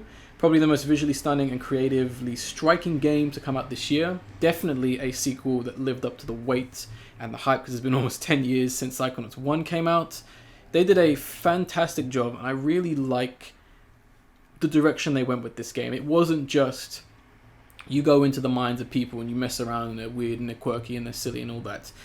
The fact that this game focuses more on depression and sadness and how that affects a person's personality and state of mind, and how that not only affects how they are inside but on the outside, visually and like internally, I thought was a really interesting approach to take and interesting ideas to tackle that I can't really think of too many games and stories that really can do that while being weirdly creative at the same time. So I give them massive props for doing that and doing it really, really well, and just doing a lot of other crazy and bizarre random things. And I think the story was fantastic as well, and I think the voice performances all around were great. I love the fact that a certain voice actor, a character or person does reappear who has a nice connection to Invader Zim, does make an appearance, which is nice to see. Moving on to my best, I've only got two. First one's going to go to Marvel's Guardians of the Galaxy, not to be confused with Marvel Guardians of the Galaxy, which was the Telltale game, because this game just basically destroys that game. One of the biggest surprises, because for those of you who listened, I thought this game was going to be garbage when I talked about it on the podcast. I thought it was going to be really bad. And I'm so happy that it turned out to be really good, because there are so many good things to say about this. I could write a whole review on it, but I'm going to kind of summarize. They really nailed that Guardians of the Galaxy experience, especially if you're a fan. I will say, if you're not a fan and you don't like characters constantly talking, this is not a game for you. The characters talk all the time, to each other, to you, everywhere. If you don't like that, don't bother with this game. If you enjoy the characters, you like that kind of element of like narrative building and the fact that you always have like a team or someone there, definitely give this game a shot. Lots of dialogue, but it also feels in line with the James Gunn's film, or what the Guardians have kind of become over the time. The story goes in places, didn't really like some aspects because it's a concept I personally don't like, but I think they did a good job with it anyway. I do really like the tone and how like natural their dialogue is itself. The fact that you only play as Star-Lord / Peter Quill is slightly disappointing, but they make it work with the fact that you can interact with them personally by finding collectibles that unlocks more dialogue. You can command them to do certain special moves in the battlefield and outside of actually fighting. And it really does know how to be awesome. I know this is a very odd word, but it really wants you to feel like a badass and wants to be awesome. There is literally a moment in this game where it's probably the most awesome thing ever, and the characters themselves reference that was the most awesome thing I've ever seen or done. It's very self-aware, and I love the huddle mechanic where if you get enough, I don't know exactly, if you build up enough meter, let's just say, you can essentially, the characters kind of huddle around you, and you can kind of say things to like keep them motivated or really kind of make them, you know, fight better, or just kind of just get them back in the swing of things. If you do that successfully, everyone's powers gets amplified. You're just using your special moves everywhere, and they specifically make sure that a certain song from the soundtrack is playing. One of my favorite moments was when I was messing up an enemy so bad with the huddle moment while listening to Rick Ashley's Never Gonna Give You Up. It was amazing. They really, really nailed this. Highly recommend playing this game if you want something that's just fun. It's a long game as well. It'll take you about 15 hours to beat. So if you like your games big, definitely get this one. And number one, I have to give it to Resident Evil Village. Hey. I know this one was very polarizing. I know this probably divided the fans from old school and all that. It's all even more fractioned now. But I respect Capcom for taking such a big risk with one of their most famous franchises, trying to essentially please everyone. And I think they did a good job trying to, for the most part. Like, it takes elements from every single installment. It has your very classic, puzzle-based environment place with Castle Demetres. It has more elements with more mystery and design aspects from Resident Evil 2. Obviously, you do have elements with Lady Demetres following you from Nemesis, Resident Evil 3. 4 with the slightly more European open world, kind of out there, more heavy gunplay, actiony aesthetics from 4.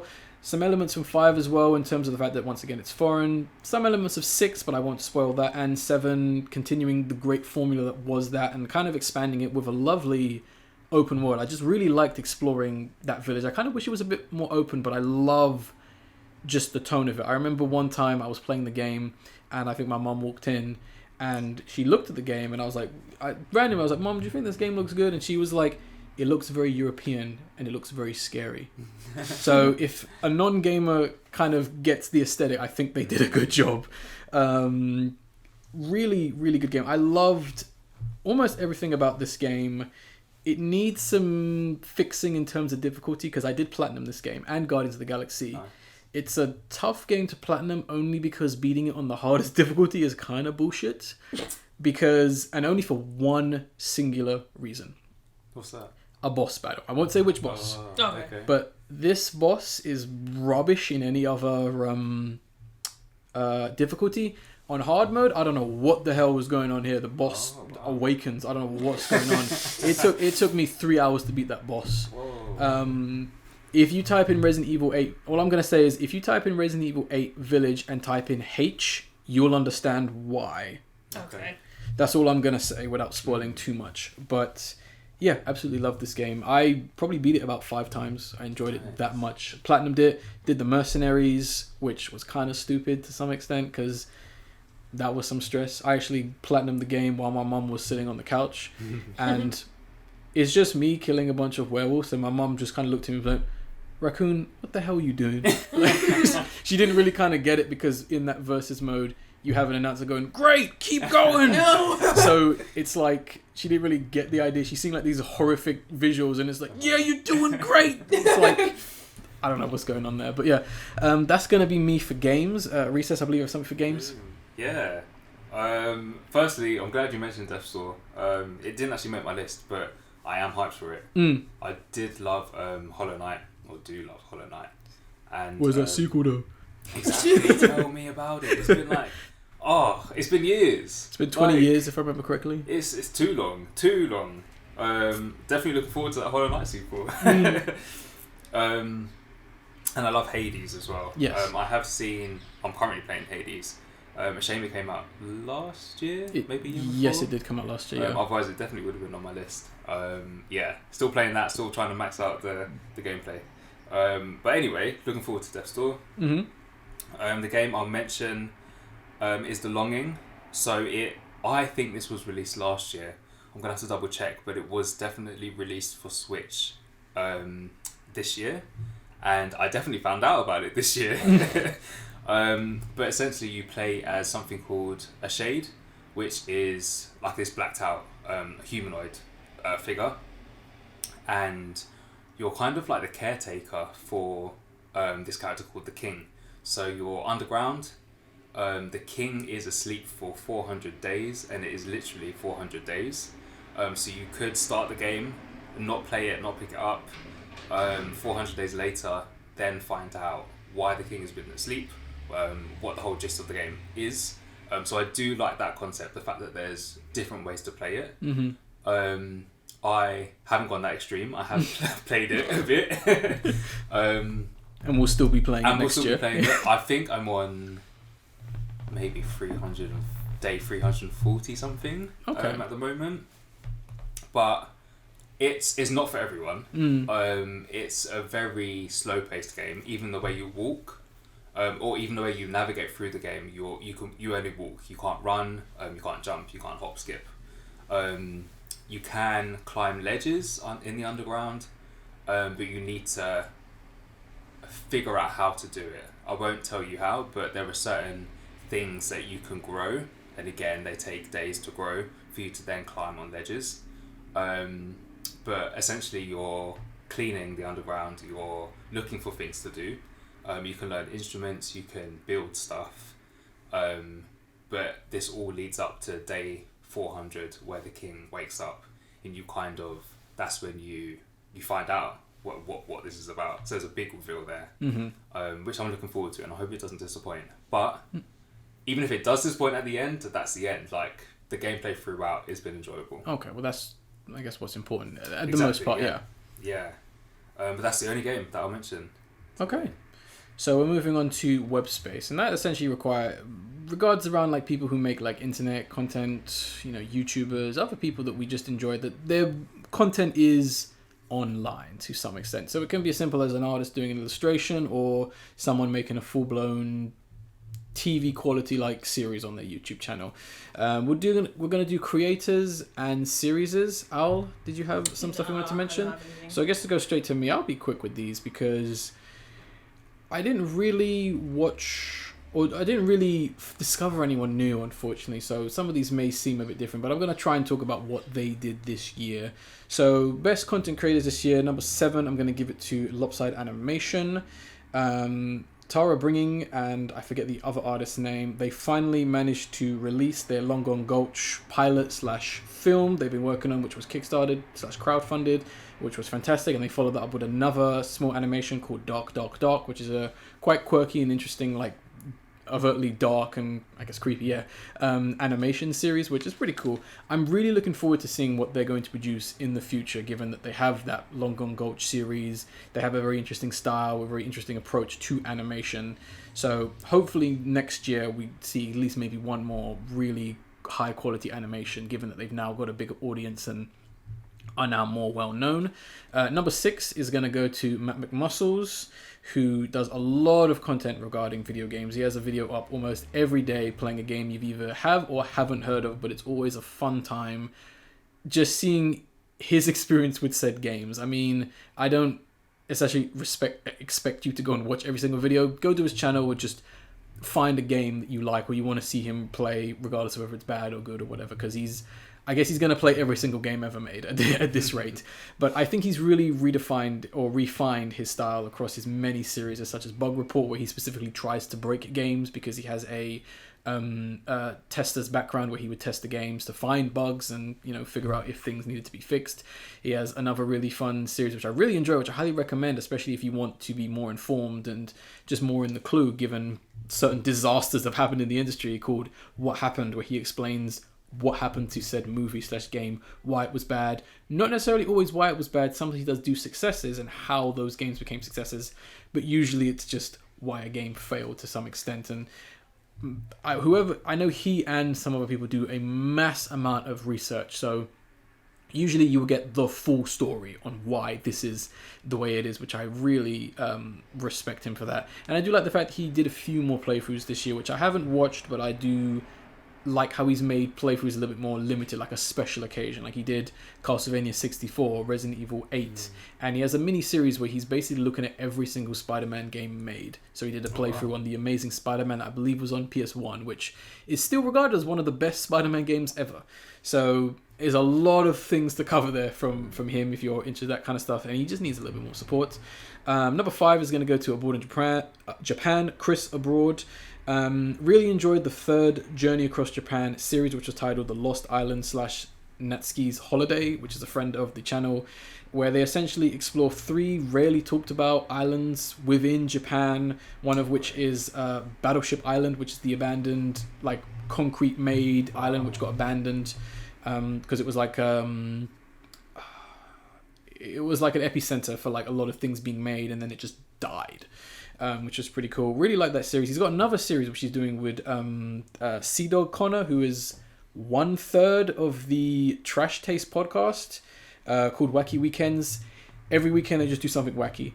One of the funniest ones is when they went to the worst reviewed hotel in all of Japan. It's uncomfortable to watch because it is nasty. Wow. But they do a lot of weird stuff. Like the last one they did, they were on a private yacht. They bought a 1,000-pound room and they kind of just reviewed it, and other weird and just literally, as the title says, wacky weekend. So if you want to see like a more unusual side of Japan or a more introspective one, like for example, he did a great video talking about the Nagi capsule tower, which is, some of you may have seen it, it's like a weird tower where it looks like a bunch of washing machines are attached to the side of the building. Oh, okay. And that building is being taken down because Japanese government just wants to get rid of it, and there's reasons why it's going to get taken down, and he goes into the history and why it exists and why it's been taken down and what they're going to do about it, and this kind of whole gentrification of Japan situation that's unfortunately happening. So if you like videos like that, even if you're not necessarily into Japan, just stuff that goes into history and culture and that, I'd recommend this YouTube channel. Number 4 is going to go to Video Game Donkey. Just more great videos from him. He still proves to be one of the best reviewers of video games, period.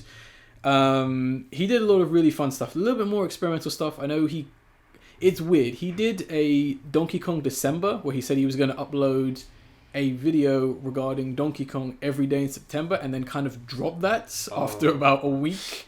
Intentionally, I think, because he then just randomly went, yeah, I'm going to release the greatest video ever made. And then he released the greatest video ever made, and at the time recording, he hasn't released anything since. Okay. So I don't know what that's about. Loved his mini retrospective on the Mortal Kombat series, which was really fun to watch. He did some great videos and reviews on Overwatch 2 and how it's probably going to be an awful game, but we're going to get onto that a little bit later on. The Halo series, Resident Evil series, kind of reflecting on that, given that 8 came out. Tekken, Grand Theft Auto 5. Just Grand Theft Auto as a series.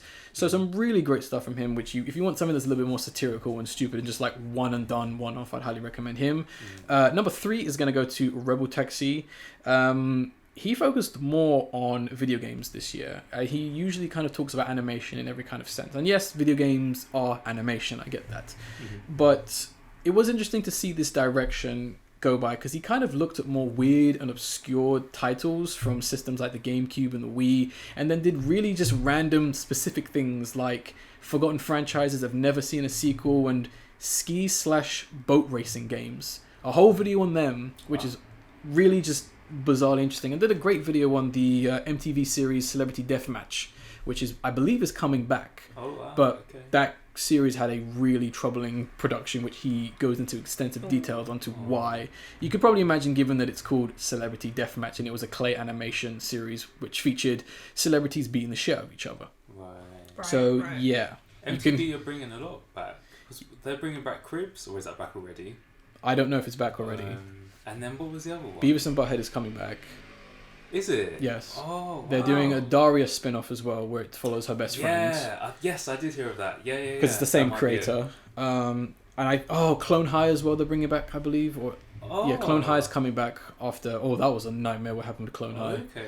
Because that show got cancelled because they depicted a depiction of Gandhi, and obviously people did not like that at the time, and MTV cancelled it for fear of criticism and all other kind of stuff, despite the fact the creators said that character wasn't actually going to be a reincarnation of Gandhi. They were going to actually make him someone else, but they didn't give him the chance. So I think it's very... Radical Gandhi. Yeah, Radical Gandhi. It's Radical Gandhi. We mean no disrespect with that, just in case anyone's wondering. We are just joking on some other stuff, but it is very interesting that they've kind of come back to the creators to be like, yeah, let's bring back the show we cancelled and didn't give you a chance. Personally, you know what, you guys, I can't remember the creator's name, you do you, but if that was me, I would have told them to fuck off. But anyway, number 2, we have Vash12349, one of my favorite YouTubers of all time. He's kind of gone in a very different direction once again. He doesn't do playthroughs as much. He did 3, Psychonauts 2, Resident Evil 8. There was another one he did. And he's currently doing Resident Evil 2 Kendo's Cut, which is a mod for Resident Evil 2, which is really bizarre. But he's done a lot of very one-off videos, such as just looking at like bootleg games such as Crime Patrol and Mary-Kate and Ashley. Just really bizarre stuff. He's also uploaded a lot of his streams as well, which has been really nice to actually watch, like the streams I never get the chance to watch, because he a while ago played all the Harry Potter games, and it's very interesting to see how bad and how good they get in certain aspects, and really, really great. I mean, tons of hours, but really cool stuff. And one props I got to give to him was for the Grand Theft Auto 5 Chaos Mode series he's currently still doing, which is on break at the moment. It has been one of the funniest things I have seen this year, by far. I would highly recommend watching it. All I'm going to say is, Jesus was a problem. That's all I'm going to say. Because even just Oh my gosh, I'm not even gonna get into. I'm not even gonna think about it. I'm not even gonna think about it because I'm gonna start cracking up. Number one, I have to give it to Red Letter Media. Still creating some of the best content regarding films, obscure films, reviews. They continue to be one of the best, and it was interesting in the wake of the pandemic and everything that's happened. Their Half in the Bag series is where they talk about newer films most of the time. It's kind of taken a bit of a back seat. There's not been as many episodes, which has kind of made each episode more special when they do actually talk about said episode. But they did some really creative stuff this year. They did one three-part series where they ranked every single John Carpenter film for Halloween.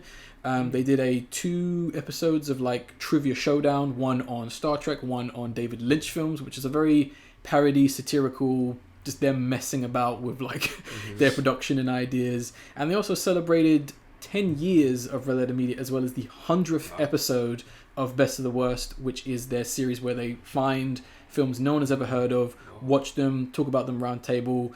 Some of the stuff they found and some of the scenes they found on that have been amazing, and I would highly recommend, if you want a good sense of the legacy of that show, is just type in Best of the Worst 100th episode trailer, I think it is, where it just literally 2 minutes of just the most bootleg, insane, just what the hell scenes you have ever seen. And unfortunately for me, a lot of those scenes and lines are very quotable, such as, "You got a problem, you're gonna die." So yeah. Series, I'll be really quick. We have Joel G, who is a very interesting animator who does whatever the hell he wants to. His animation is very in like to something you would see on a demo disc from the PlayStation 1 era. He does whatever the hell he wants to. There are so many visual elements, so many visual styles. The story is incomprehensible in a way that's good, where clearly he's the only one that knows what's going on. He's clearly enjoying what he's doing, and he has a really interesting and odd way and approach to how he goes about telling a story and design. I mean, his main character, or the main character from the Ava series, is like this weird yellow and blue polygon female character that literally looks like she's from a PS1 game. And just the adventures and the ideas and the concepts are just so brilliant. I desperately just need more from this artist because I think he's absolutely fantastic. Next one I want to talk about is going to be Visipop / the Hell of a Boss series, which is still in its season 1. Good collection of episodes this time around. I think everyone did a fantastic job because the animation has improved big time. They got so many animators just across the internet and across the industry just working on the show, just doing scenes, and it's always... One of my favorite aspects is when an episode does come out, to see said artist I may know of just upload the rough animatics for the scene they did. It's really nice just to see how many people are working on this show, which is honestly turning out to be pretty good. The story itself and what they're doing, which I'll give you a quick recap, it essentially follows a group of demonic imps that essentially run a business where anyone in hell can hire them to go to Earth and assassinate anyone they don't like, which is a really great concept. The main leader or the boss, Blitzer, who is is an imp, he gets a lot of character development this season. A lot of what he's about and why he's such an arsehole does get explained. I kind of wish that Millie and Luna, 2 of the other characters, kind of get their episode, because we're like 7 episodes in and we still don't really know the character of Luna. She has a great design. She's a hellhound. She's basically a stroppy bitch, but that's it. There's not much other than she might like some guy. So the next episode seems to be implying that it may be an episode that revolves more around her and Blitzo. So fingers crossed we get something good. Norman Reedus is playing one of the main villains in this series as well, which is pretty cool. I guess it's been confirmed that he's going to be coming back to reprise this role. So it's very odd to see him play an evil guy, and his voice does suit his design really well given the character. I won't spoil it, but yeah. And another really cool concept I like was the concept of the cherubs, which are essentially these beings from heaven, where essentially you can pay them to essentially protect the lives of anyone on Earth, showering them with love so that they have reason to live, and obviously will hopefully end up in heaven with them, which is a really cool concept, especially when they go up against obviously the imps, and just confirms that heaven is really as corrupt as hell, which is a nice little nod. But yeah, I hope they bring those characters back, because that was a really, really fun concept. And that's one of the reasons why I like the show. But number 1 is going to go to Terminal Montage from the Something series, or Something About series. essentially, in his own style, he recaps video game stories in a very bizarre and just random, accurate and inaccurate aspect. He did, I guess, his biggest project, which was the I forget the exact. Oh yeah, the Space Embassy, which essentially was the story from one of the Smash Bros. Games. But he kind of uses that to tell a bigger story and a bigger concept that he's been implying to. One of the stories being that in his world, there's something wrong with Mario. He seems to be a demonic speedrunner. He just runs through the Mario games and no one can really stop him. Like, he just destroys and breaks the games. And that kind of gets some development, implying that there may be someone else behind this whole speedrunning demonic idea within the games, which is a really cool concept. Some of his videos, he didn't have too many, obviously, because COVID fucked things up. He did a really great episode on Undertale, showing the pacifist route in a really creative way, which literally has the line, "You think you're too good for my pastries?" Which I've been quoting a lot. He did a Mega Man music battle from Mega Man X, music battle. He also showed off a lot more of what characters from other video games would look like in his style, which is usually they have one dot eye higher than the other, which is quite funny. And I loved his Pokemon Mega Battle Royale video, where he essentially takes every single Mega Evolution of a Pokemon and basically shows with as much accuracy as possible who would win said battle, who would be the last Pokemon standing. He's done it for the baby Pokemon, he's done it with legendary, he's done it with normal Pokemon. So even if you're not a fan of Pokemon, I think it's really cool just to see like Pokemon just killing each other and seeing who would theoretically win, and you'll be surprised as to what Pokemon will be the winner at the end of it. But that's me in terms of internet content. Reese, did you have anyone you wanted to shout out? Not for web content, no. Okay, so we are on to one of our last sections, which is going to be highlights and lows of 2021, which can always be a good thing and can always be a bad thing to talk about for the most part. Sorry, I was just checking the laptop because I'm getting a bit paranoid.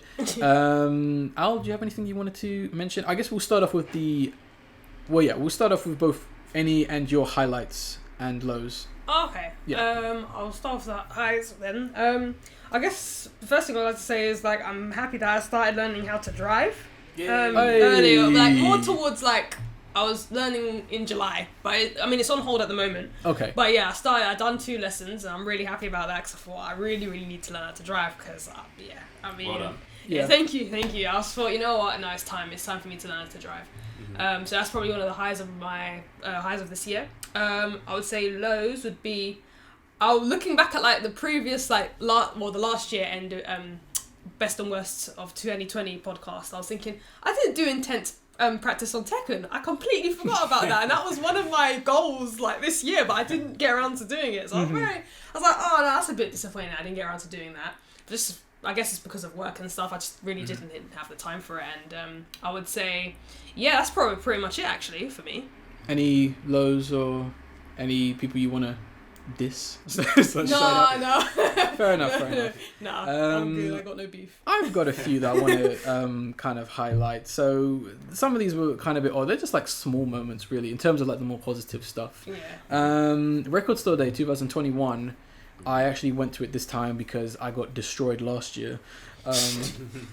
It's always like it's so tricky with Record Store Day. For those of you who don't know, basically for one day only you get certain exclusive vinyls that will only be available once a day. You got to line up, go get them, pay extra money for them. Whether we should be doing this or not, I don't know. That's up for people to discuss. But I was first in line for the shop I decided to go to. It was awesome, turning that corner and seeing no one standing outside. I got in that spot 5 minutes later. 2 guys came up to me and said, "Are you first in line?" I said, "Yep." And they went, "Awesome, mate." and then they walked off. It was awesome because I was first in the shop. I had first pick of all the vinyls. Nice. I picked everything I wanted. It was honestly, I got almost everything I wanted, because I had to get the rest online, which I managed to get, which was awesome. The moment it hit 5 p.m, I just bought it all. So now I'm broke. And it was honestly like being a kid in a candy shop, just like, yep, there it is, yep. Just getting it all done. Another thing I want to mention as well is moving to the new house we're currently in. And saying that, I want to apologize for any background noise you hear. I will have to sort this out at some point or figure things out. This is like the third-ish podcast I've done in the new house. So I'm sorry if it sounds a little bit too ambient or that we're recording by the road. That's just how things be, I'm afraid. Yeah, massive bedroom compared to the old one. Cold bedroom compared to the old one. It's going to look good when it gets sorted. Obviously, you guys are sitting in just too much stuff at the moment. But yeah, I'm really happy with it. I'm really happy with the house. The positives, or I guess, yeah, the positives with this house outweigh the very few negatives I have with this house, which is obviously the sound. But yeah, really enjoyed that. Final thing I want to mention in terms of just a highlight or a life highlight is, I guess, meeting with friends. You know, Owl, Ace, Recess, even the legendary Ferret himself. I met with a couple times. All wonderful moments, especially what I'm now dubbing as adventures with Ferret and Raccoon, because we had a couple of adventures this year, which were a lot of fun. A lot of arguments this year, which were a lot of fun. And one of our last adventures actually did involve the police.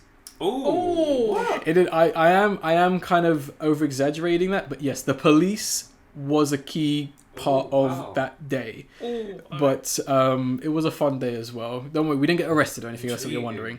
But I'll probably tell that after recording. But I honestly think we're probably going to have to start filming that stuff, even if it's just camera in front of face, just vlog style, because some of the things we do can be quite hilarious sometimes. But it was nice to meet that. If you're wondering where Ferret is, that's where he is. We're just messing about. And if you're really keen-eyed, you might see him in some of the visuals, but I won't say anything. Well, he is technically in a few videos, but no one knows what he looks like, so hey. Greatest heroes and successes. Want to shout out a few people. Every single person who wore a face mask during this year, even when they didn't have to. I do appreciate that. It's really nice because you most likely saved some people's lives, and it's better to be safe than sorry. So props to you. All the anime/Anime Limited, who are the UK company that release a lot of anime in some really nice collector's editions, box sets. They've been doing a wonderful job this year with some of the stuff they've done, moving more into anime soundtracks on vinyl, which has been really nice, especially doing these really cool deluxe editions of season 1 of Beastars and Brand New Animals, which also comes with a book and a poster, which is really cool. I hope they do more like this. I would love to see some of my favorite series get a lot more respect and this kind of weird mash of artwork and vinyl come together, which is pretty cool. I loved the presentation and the release and design of some of the titles they released. They released both season 1 and 2 of Konosuba. Satoshi Kon's Millennium Actress got a really cool collection. Planeteers, which is made by the same guy who made Code Geass. This is before, I think this is before Code Geass, so definitely worth watching. Lupin the Third, the woman called Fujiko Mi, did a really cool re-release of that. Demon Slayer, the collection of that looks absolutely fantastic. Their Ultimate and Collector's Edition of Neon Genesis Evangelion looks amazing. Look it up. Black Lagoon, the complete collection. So nice that a somewhat obscure-ish series got such a lavish and nice collector's edition, collecting the whole series and all the OVAs, all 6 OVAs on one Blu-ray box set. Fucking fantastic job to them. Cardcaptor Sakura finally gets a complete collection on 4K Blu-ray in a really nice box set. Also Kaiba, one of my favorite series, has finally got released, collector's edition, and Blood Sea is going to get an ultimate edition, despite it being a very divisive series between Blood fans and anime fans. So I'm looking forward to seeing how they remaster that and seeing if it's going to maybe create some more fans of the series and make a fan out of me, because I haven't seen it, so we'll see. Special Reserve Games, who's another company that releases a lot of video games that are not always physically released. They released Hotline Miami physically. They're also going to be releasing Death's Door on physical release, so nice. Okay. Go get that if you can. Also Limited Run Games did a lot of really great games. They put the Blood Rain 1 and 2 HD remasters physically. Scott Pilgrim vs. the World, the game, they put that out with the soundtrack, with a slip mat, with a collector's edition, pins. They went ham on that collection, because that has been one of the most requested games to be brought back. And Ubisoft finally did it. It was the only good thing Ubisoft did this year, because everything else was trash. And they did a fantastic job redesigning and getting artists together to really do that box set. It hasn't arrived yet. because some of you know vinyl is in a bit of a shortage, and I made the mistake of buying the vinyl and the games at the same time, so my whole orders got behind. But it's fine, it's all good.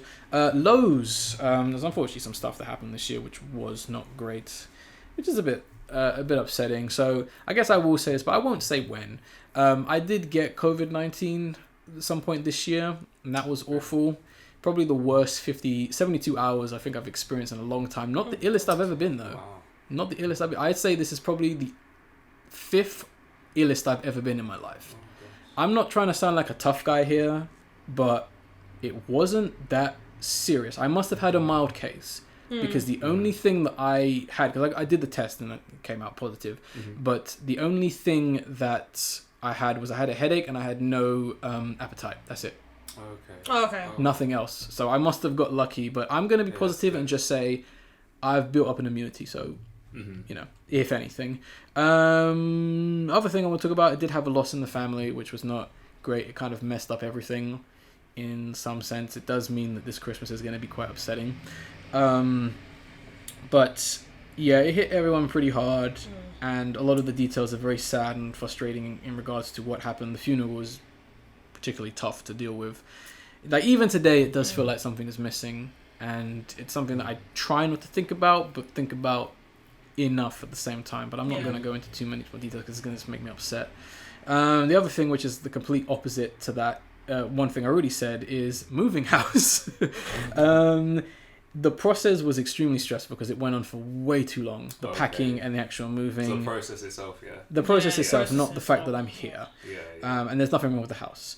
I like things being tidy, and seeing things being a mess for way too long, like, created mental panic in some sense. Just not really knowing where everything is and worrying about if things are going to get damaged. And even when things did get moved here, like, it was horrifying seeing, like, boxes I had specifically stacked a certain way now upside down somehow. Wow. And a few other things got damaged, like my TV, and I haven't looked through everything, but I'm sure something must be damaged. But it is a bit upsetting. The process, it did hurt my body a lot, which was really unfortunate because it was 4 days of constant moving and cleaning, and I never really got any kind of rest because I just wanted to work on the house. And we didn't really get done with the old house until November 1st, like 3 p.m. and I had work at 9 a.m. So you can imagine how tired I was on that day because I didn't go to bed at 3 a.m. 3 a.m. was when we left the old house. Oh, God. So, yeah, I still had to get ready for bed, get ready and all that kind of rubbish. And I don't even think I went to bed until about 5. But, yeah, I'm still technically recovering to some extent. But, I guess we talk about some of the biggest villains or screw-ups this year. I got to give it up to the boys doing fantastic work. The government mainly over in China. Everything they've done this year was pretty depressing. Their government is super authoritarian and they're very loudmouthed, which is very bizarre given that they constantly censor so much media, yet they keep shouting and threatening other countries. And it's like, you're trying to keep a secret, yet you keep telling people that you're trying to keep a secret. I don't really know what the fuck they're doing. Yes, like, they don't seem to understand why people keep getting at them. It's your own fault. If you want to be secretive, be secretive. Don't keep banning things like South Park and other media because they're criticizing you. Change your ways, and then maybe people won't criticize you. I think the main worry is that countries like America and Russia don't like loudmouths. That's very apparent. And I really hope that their actions don't result in conflict that drags innocent lives into battles and death, because I can very easily see that. I'm not trying to be paranoid or be pose any theories. I do not want this to happen. I hope it does not happen. It's just, this is one of my greater fears with this whole situation. And I would say for anyone who's maybe not necessarily aware of like what I'm talking about necessarily, do your research on them and definitely tell others about what you've discovered and what they're doing. I mean, try not to support them in any kind of way. I know that is quite tricky, but you can not support them in terms of games, because do not support the company Tencent. They are a technology giant that are essentially acquiring so many Western developers in order to make whatever games they want. A good example is they just bought Turtle Rock Studios, who are the people who made Back 4 Blood. original creators of Left 4 Dead. They acquired that studio, maybe because the game didn't do too well. But it is very problematic to have that studio then say, oh yeah, we're still going to be based in America and we're still going to work on independent stuff. And I'm like, if the Chinese government doesn't even let its people use the internet, why the fuck do you think they're going to let you make your own game? They want you because you've got the power or the expertise to make what they want you to make. Tencent is very well aware of what's popular. They want to. The problem with the Chinese government and companies like Tencent and Huawei is they want to be in your home. They want to know what you're up to. They want to know what you're doing. They want you to be aware of their presence, and that's not a good thing because it's an invasion of privacy. And keep making memes about China as well. Some of the memes have been pretty hilarious. How people are now referencing the social points, which is actually a real thing, in which if you do something that makes you a good citizen, you will get good citizenship points, meaning that you will get a better job. Really? And What the hell? yeah, no, this is a thing. This is good citizenship. So this is essentially public snitching. If you see someone that isn't being a good citizen, tell us, and we will deal with them, and you will be rewarded. Whoa. This is something that happens in China. Jesus. Wow. Yeah, this has affected a lot of people, and it's been quite problematic in a lot of ways because they're also going on this whole one nation thing where countries like Hong Kong, Singapore, Thailand, they're not their own countries, they're China. If you say them that they're not, or you mention them, we will come for you. Because it's all one country apparently now. They've just decided that. The very famous scene with the guy stopping the tank, that never happened, that was fake. Never happened, that was fake, according to the Chinese government. So it is very problematic, some of the stuff they're doing, and this is why I worry, because I don't want other countries stepping into their business or getting into wars, and we have issues with it. It is scary, but at the same time, they're not very smart. There's still think of this as this. China is very much like a spoilt child that has rich parents.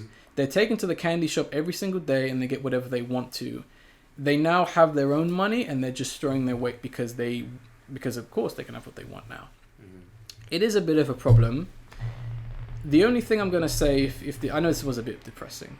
The only thing I will say is this, and this is going to sound foreboding, but hopefully if there are like Chinese spies listening, hopefully they hear this. No one lives forever. Everyone eventually burns. So I'll leave them on that note. Next I want to talk about is going to be Activision Blizzard, who probably had the worst year ever. So there's a lot to cover, and I'm not going to cover it all. You should go look it all up because it is awful. But what a fucking disgrace. The fact that we had all this employee mistreatment, sexual harassment, the CEO himself being guilty of said misconduct and sexual harassment, knowing about other examples of this happening in the company and not telling the higher-up/investors about said situations, on top of so many other things to come out this year, is just absolutely ridiculous. One of the most egregious things they did, which recently did kind of happen, was, I believe it was regarding maybe Raven Studio, who do a lot of QA testing, or another studio, or people within the company of Activision. They were promised a pay rise, to which a good group of said people who were promised said pay rise, in the wake of this of all times, were fired. Whoa. And certain people who were going to have meetings regarding their job were going to have them after the weekend. They made people who worked for the studio or the subsidiary studio, who have just seen their other employees get fired, and then told them, yeah, we're going to have a meeting on Monday. Have a good weekend. Knowing that your friends and colleagues just got fired. That is fucking evil. Yeah, and they did this even after all this shit I've just told you about happened. They were trying to cover their ass by making a bigger mess. I mean, I still don't know why that CEO hasn't been fired. I know that the investors are trying to get rid of him. It's an absolute mess. It's no surprise that nobody really played Call of Duty Vanguard. That game did not sell well for a Call of Duty game. Not necessarily just because of that reason. People just said they were interested in more games. But it is just absolutely terrible. And I do feel sorry for a lot of the people who are in that company. I do feel sorry for whoever is making certain projects that did not get released this year, because I guarantee you there is going to be a Spyro 4, there is going to be another Crash Bandicoot game, there most likely is going to be another Tony Hawk's game. Whoever's working on that, I feel so sorry for them because they probably don't even know if that game's coming out. Like, there is a new Crash game. It was meant to come out this year. Who knows when it's going to come out? But obviously, no one really wants anything to do with Activision. I don't even think Activision wants anything to do with themselves, given that they wouldn't even put their own name on Call of Duty Vanguard. The advertising, the trailers don't say Activision. When asked about that, they said it was a creative choice. No. They even had to change... They even had to change one of the characters' names from Overwatch because he was named after a fucking sex offender. Oh, God. So, yeah, Activision had a pretty shit year.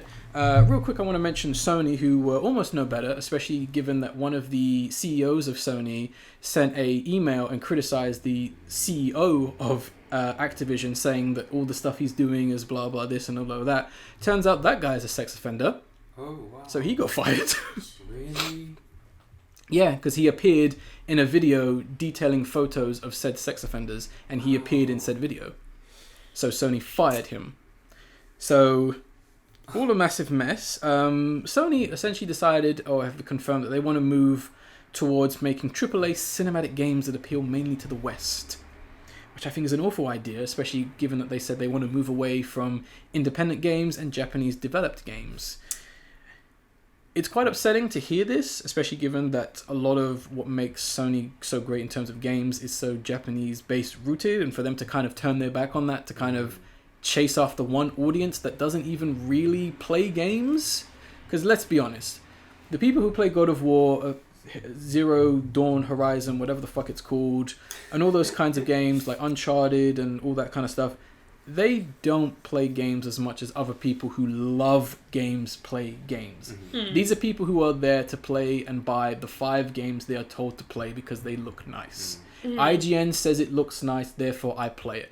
Good graphics means good game. If they want to chase that audience, that's fine. I'll be playing other games, Sony. I'll be over here. I'll be over here. And I don't like the idea that everything is eventually going to look the same. It's going to look generic. When every game looks like this high-polished cinematic, quick-time event thing, where's the variety there? I really hope that Nintendo or Microsoft or the independent scene really rises up and just steals the spotlight from them. Because even today, some of the bigger highlights this year did not come from Sony, in my opinion. Because, you know, just look at the Game Awards. What games are up for nomination? Nothing really Sony specific, was it? You know, if anything, there was a Microsoft exclusive there. Well, actually, no, but then, even then, Microsoft is doing way better because they've acquired so many studios and they're sharing the games with everyone. Because, what is it? I forget, like Psychonauts 2. I didn't play that game because I thought it was a Microsoft exclusive. It's on PC and PS4 and PS5. I didn't know that. Because Microsoft's new gimmick is, oh, we're going to acquire all these IPs and all these studios, but we're going to share them, unlike Sony. So that way they're going to maximize the profit and look like the good guys. So you know what? Props to them.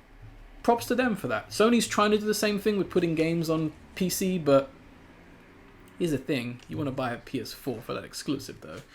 Last thing I want to mention really quickly is the whole NFT situation with these whole stupid digital token things. It's just cryptocurrency. It's technically just a pyramid scheme. It resulted in artists having their artwork stolen. Why would you trust a blockchain system? Art should be enjoyed by all, not just by one person who puts a stupid fucking price tag on it. I hate the fact that companies like Ubisoft have already jumped on the bandwagon and already incorporated them into Ghost Recon of all things with like their stupid Ubisoft Quartz thing, which got disliked to hell because nobody wants that. I believe the game Stalker 2, I may be mistaken, they cancelled their NFT plans an hour after announcing them. Whoa, wow. Because the reception was that bad and they went, okay, maybe we should do that. Yeah. So there's that. An hour? Yeah, it was roughly about an hour or so. They just, okay, we're not doing it. Because, and even still, Sony's saying stupid things like, NFTs is just the beginning. It's a way to milk more money from people once again. And the problem is rooted in the simple fact of make games cheaper. Make them cheaper to buy. Don't put in shit tons of money. If they made every single... Here's my proposition, or here's my situation to fix the industry. Physical games, brand new, AAA, £30 physical, $25 digital. Standard. If you do that, you'll see your profit increase exponentially. Because guess what? People will go, I can afford £30 a week. Yeah. I don't even like this game. I'll buy it. Let's see what's up. Oh, it wasn't that bad. Oh, well, I only spent £30 on it. Exactly. If you do that, you won't need to be doing all this microtransactions and NFT stuff. If they don't want to listen and if they want to run the student to the found, like Reese has said, I'll be over here doing my own thing. Because like I've said, and I've said it once, I'll say it before again, once the game industry goes digital, I'm done. That's it. I'm done. I'm not doing it no more. It's all about... No. Let's move on to most anticipated of 2021. I think we all have something for this. Yeah? No, I don't. You don't? No. You're not looking forward to anything? I haven't even been paying attention, to be honest. Fair enough. Well, that means, unfortunately, I'm going to talk again, but I'm going to be quick. Number 10. I got 10, but I'm going to breeze through these because some of these are, weirdly enough, a lot of the stuff I'm looking forward to comes out really early in the year, with some exceptions. So number 10 is going to be JoJo's Bizarre Adventure Part 6, Stone Ocean. Yes, I know it's already started. Yes, I know it's probably good. But at the same time, I do not like Netflix's whole, you got to wait for, the next few episodes rubbish. I don't like the fact that it's going to be cliffhangered and never know when it's going to be continued. And at the same time, don't even try and spoil what's happened in the series so far, because guess what? I know the ending. So if you fuck with me, I'll fuck with you. So number 9 is going to go to Nope, directed by Jordan Peele. His next film. Simply titled... I don't know this. Nope. No one knows. No one knows a lot about this because all there is a poster. Oh, okay. It's all there is a poster. We know the cast, but I can't remember the cast. Oh, okay. We just have a poster, and this poster literally depicts a very big cloud hovering over a city, and there's like a carnival string coming out of it. That's it. Oh, interesting. That's all we know about this film. So then his films would be Get Us Out. Nope. In theory, yeah. But even the name Nope is very horror-esque, because usually you would see something, you'd be like, nope. Yeah, exactly. So I don't know what this is implying, but I'm very interested to see where and what this film is going to be about, because say what you want about these films, they're original. Yeah, they are. They are original. They are. Number 8 is going to go to Made in Abyss, the Golden City of the Scorching Sun. Ugh, it's going to get a bit confusing here. So Season 1, Made in Abyss, came out. Then they decided to recap Season 1 with 2 films. Then they did a 3rd film, which continued from the Season 1 and those 2 films, which continued the manga story. And now Season 2 is continuing from the 3rd film. Yeah. Got it? Okay, cool. So, I think so. looking forward to this series. Nope. Looking forward to this series because it's we finally get back to like the whole story. This is where we're going to be introduced to slightly more characters and other elements and concepts. It's probably going to be depressing, much like the series is, but I am looking forward to it. Number 7 is going to Disney's Turning Red. This film has a lot of potential to be one of Disney's best films in years. It has a brilliant concept, and I like how it's kind of breaking away from that generic Disney style to some extent. I mean, the characters have a slightly more chubby-ish look to them, which is quite cute in some sense. And I'm just very interested to see what's going to happen in the story, because they've kind of confirmed that the reason why she's turning into a giant panda has something to do with her family heritage. So I'm interested to see how they're going to fix that in some sense. Number 6 is going to go to the anime adaptation of Chainsaw Man. This series will probably be the next big series. The trailer itself, the animation looked fantastic. It looked like very cinematic, very film-esque. It didn't even look like your typical anime series. And given what I know about Chainsaw Man, it's going to be a very exciting show. I know everyone's looking forward to it except for that one guy who didn't like the ending. But they keep recommending this one video about this guy talking about how like the show was almost good. And I'm like, I don't care about your fucking opinion. But yeah, looking forward to Chainsaw Man. Number 5 is going to be the AOV film for The Girl from the Other Side. Can't wait to see this film. The art style, the animation is beautiful. It perfectly replicates the illustration style, and I honestly can't wait to see how they adapt the story in like a film sense. Number 4 is going to go to Belle, which is also referred to as The Dragon and Freckled Princess. This is... I'm trying to remember his name. Mamoru Hoshida's next film. He did Wolf Children, Summer Wars, Girl Who Leapt Through Time. This is already out. It came out end of the year, but it's been confirmed for a UK release in 2022, which is nice. It looks like it's going to be his most technical, tragic, and most relevant film, given it's kind of dealing with ideas of relationship, like digital space, digital personas, and other kind of concepts as well. And visually, it looks like big in terms of like the landscape of this digital world. Very similar to Digimon or Summer Wars to some extent. It kind of seems like he's going back to those ideas because he has a fascination with digital space and how it's presented and how that intertwines with things. But can't wait to see that one. Number 3 is going to be a book, and that is going to be the Gorillas art book. Oh, Nice. It's been a long time coming, but they're finally doing an art book, and it's going to be 288 pages. It's going to have pounds. pounds. Yeah. It'd have to be pretty big for that to be a thing, but it's going to be 288 pages. It's going to be case bound. It has black printed edges to stop it from getting destroyed by the sunlight. And it sounds like they're putting a lot of effort and time into making this book really something that fans or people of art want to see. Not only will Jamie Hewlett, who is the guy who does the animation, the artwork for the characters themselves, be providing new artwork, also 40 artists are going to be contributing with new alliterations of said characters and ideas. A couple of people that are going to be working on it are going to be Kim Jang-ji, who is a fantastic Japanese artist. You have Robert Smith, the lead singer of The Cure. Jack Black, actor. You have Tara Blinging, sorry, mispronounced her name, who is one half of the Long Gone Gulch animation production.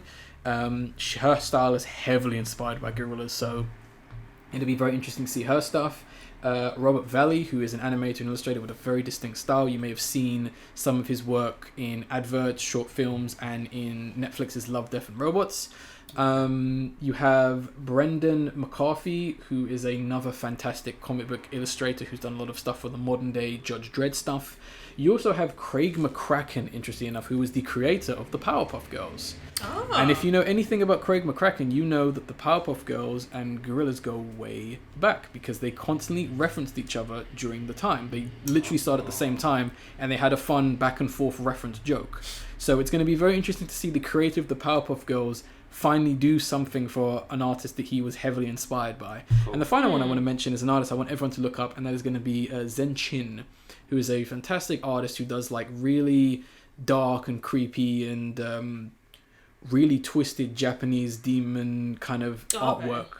So it's going to be very interesting to see what the hell he's going to do, given that there is a very heavy demon and Japanese theming towards a lot of the ideas and aspects with the Gorillas. So I cannot wait to see what some of these artists are going to do. And there's tons of artists, but cannot wait for this book. Number 2 is going to be for the TV series of Smiling Friends, which is going to be on Adult Swim. The pilot that came out last year was fantastic. Ever since it came out, people have been harassing Adult Swim to make it a show, and they finally have. It looks like it's going to be the next big animated series. I think it has the potential to be a show on the level of like Rick and Morty in terms of popularity, given that it's just so popular. What's the genre? Sounds horror. It's a comedy that revolves around these characters that work for a company called Smiling Friends that essentially their job to make people smile. Oh, okay. So there's a very simple premise, but it definitely goes places. It's like a weird world where like there's humans there, but there's also these other creatures that you don't know what exactly they are, and everything's just normal. The pilot was really good, and the trailer for the second season is great. The first season is great. Just the one line I love that they showed off the trailer is, "No one has ever done anything crazy on sleeping pills." That's the kind of show we're dealing with here. But it looks really good. And number 1, not much to say about it other than just to mention its name. That's going to be Mob Psycho 100 Season 3. Cannot wait for maybe the final season of Mob Psycho. The end of maybe one of the best series to come out in a long time. Cannot wait. Recess, anything you're looking forward to for 2021? Yeah, so my most anticipated for 2020... Oh no, 2022 I've got. I haven't got 2021. No worries. Pokemon Legends Arceus, so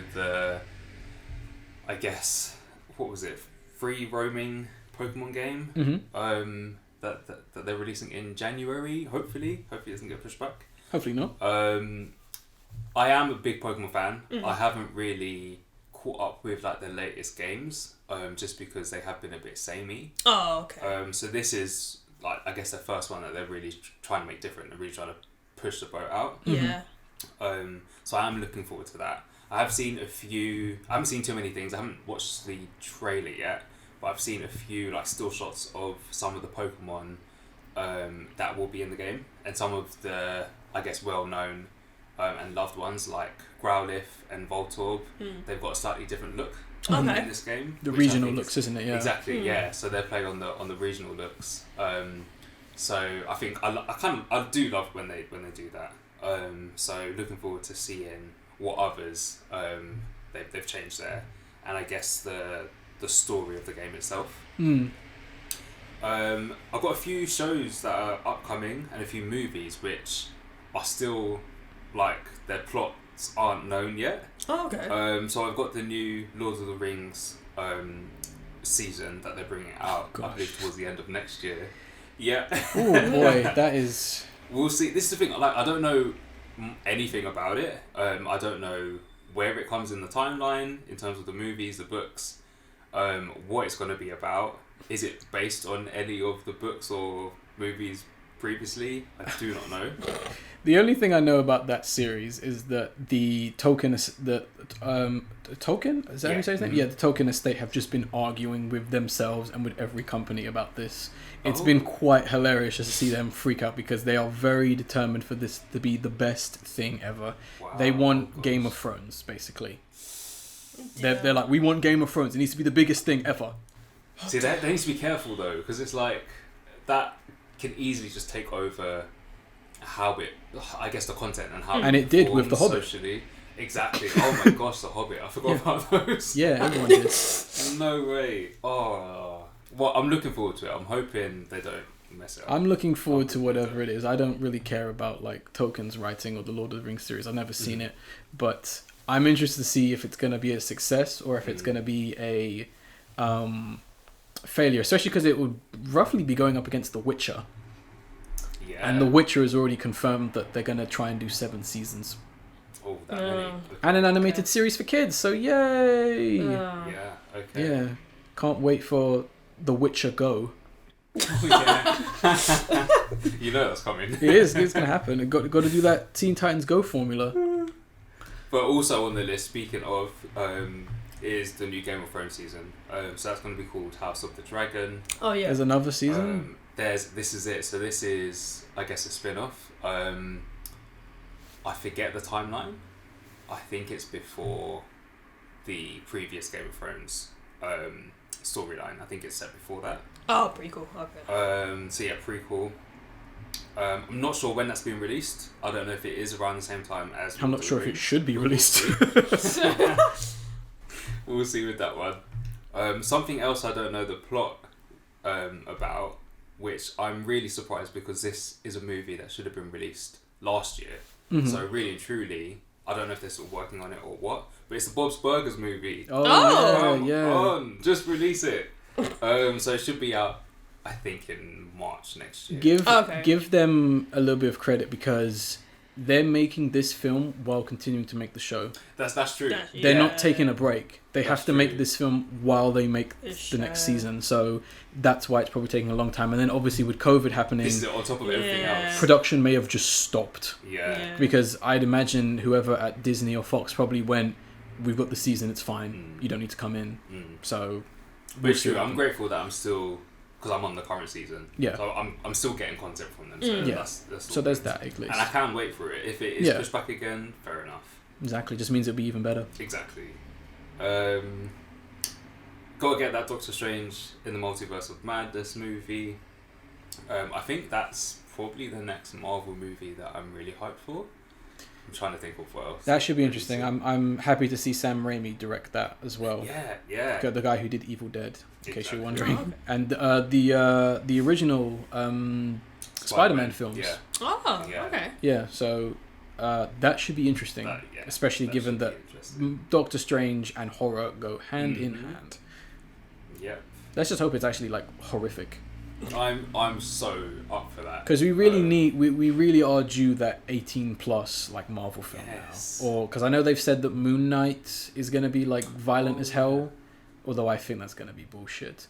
But And then Is that obviously, a movie or show? I think it's a show because I think they want to try and do something with Daredevil as well because they brought back the original guy who played Daredevil from the Netflix series. He's going to reprise his role, which is nice for him. Great. So I think they're going to try and bring back Daredevil in some sense, and obviously Moon Knight and Daredevil go hand in hand, which is great. So we'll see what happens. That makes sense. Two more things. So the Sandman that they're releasing as a TV show. Forgot about that. I'm not sure when or what that's coming. I honestly thought that already came out and just everyone forgot about it. No, well, I thought it was supposed to come out end of this year, so I'm not sure if it did get pushed back or if that was just my confusion. Yeah, but it might be a Netflix release. I think it is a Netflix series because Neil Gaiman was. People got very upset with some of the casting, obviously, and I think Neil Gaiman was straight up just like, I don't give a fuck about the criticism. I'm not gonna let the film studio like mess me over again because people have been desperate to do a Sandman adaptation for years, ever since it came out. If it works, sure, but personally, I have absolutely no interest in seeing a Sandman adaptation because the art style and the story is too nice to just make it look shit in live action, in my personal opinion. Once again, I don't really understand why you would do that, but it's Netflix. They have a shit ton of money, and we'll see what happens. But same people who brought out Tiger King 2. I did not watch it. I enjoyed the first season, but apparently the second season was not the one. Is that out? Did that come out? That's out. Yeah, it came out this year. I thought the story was done. I actually forgot, but I thought the story. So did everyone else. Thought the story was done. Just beating a dead tiger at this point, aren't you? Literally. Lastly, or most anticipated then is the Pinocchio movie.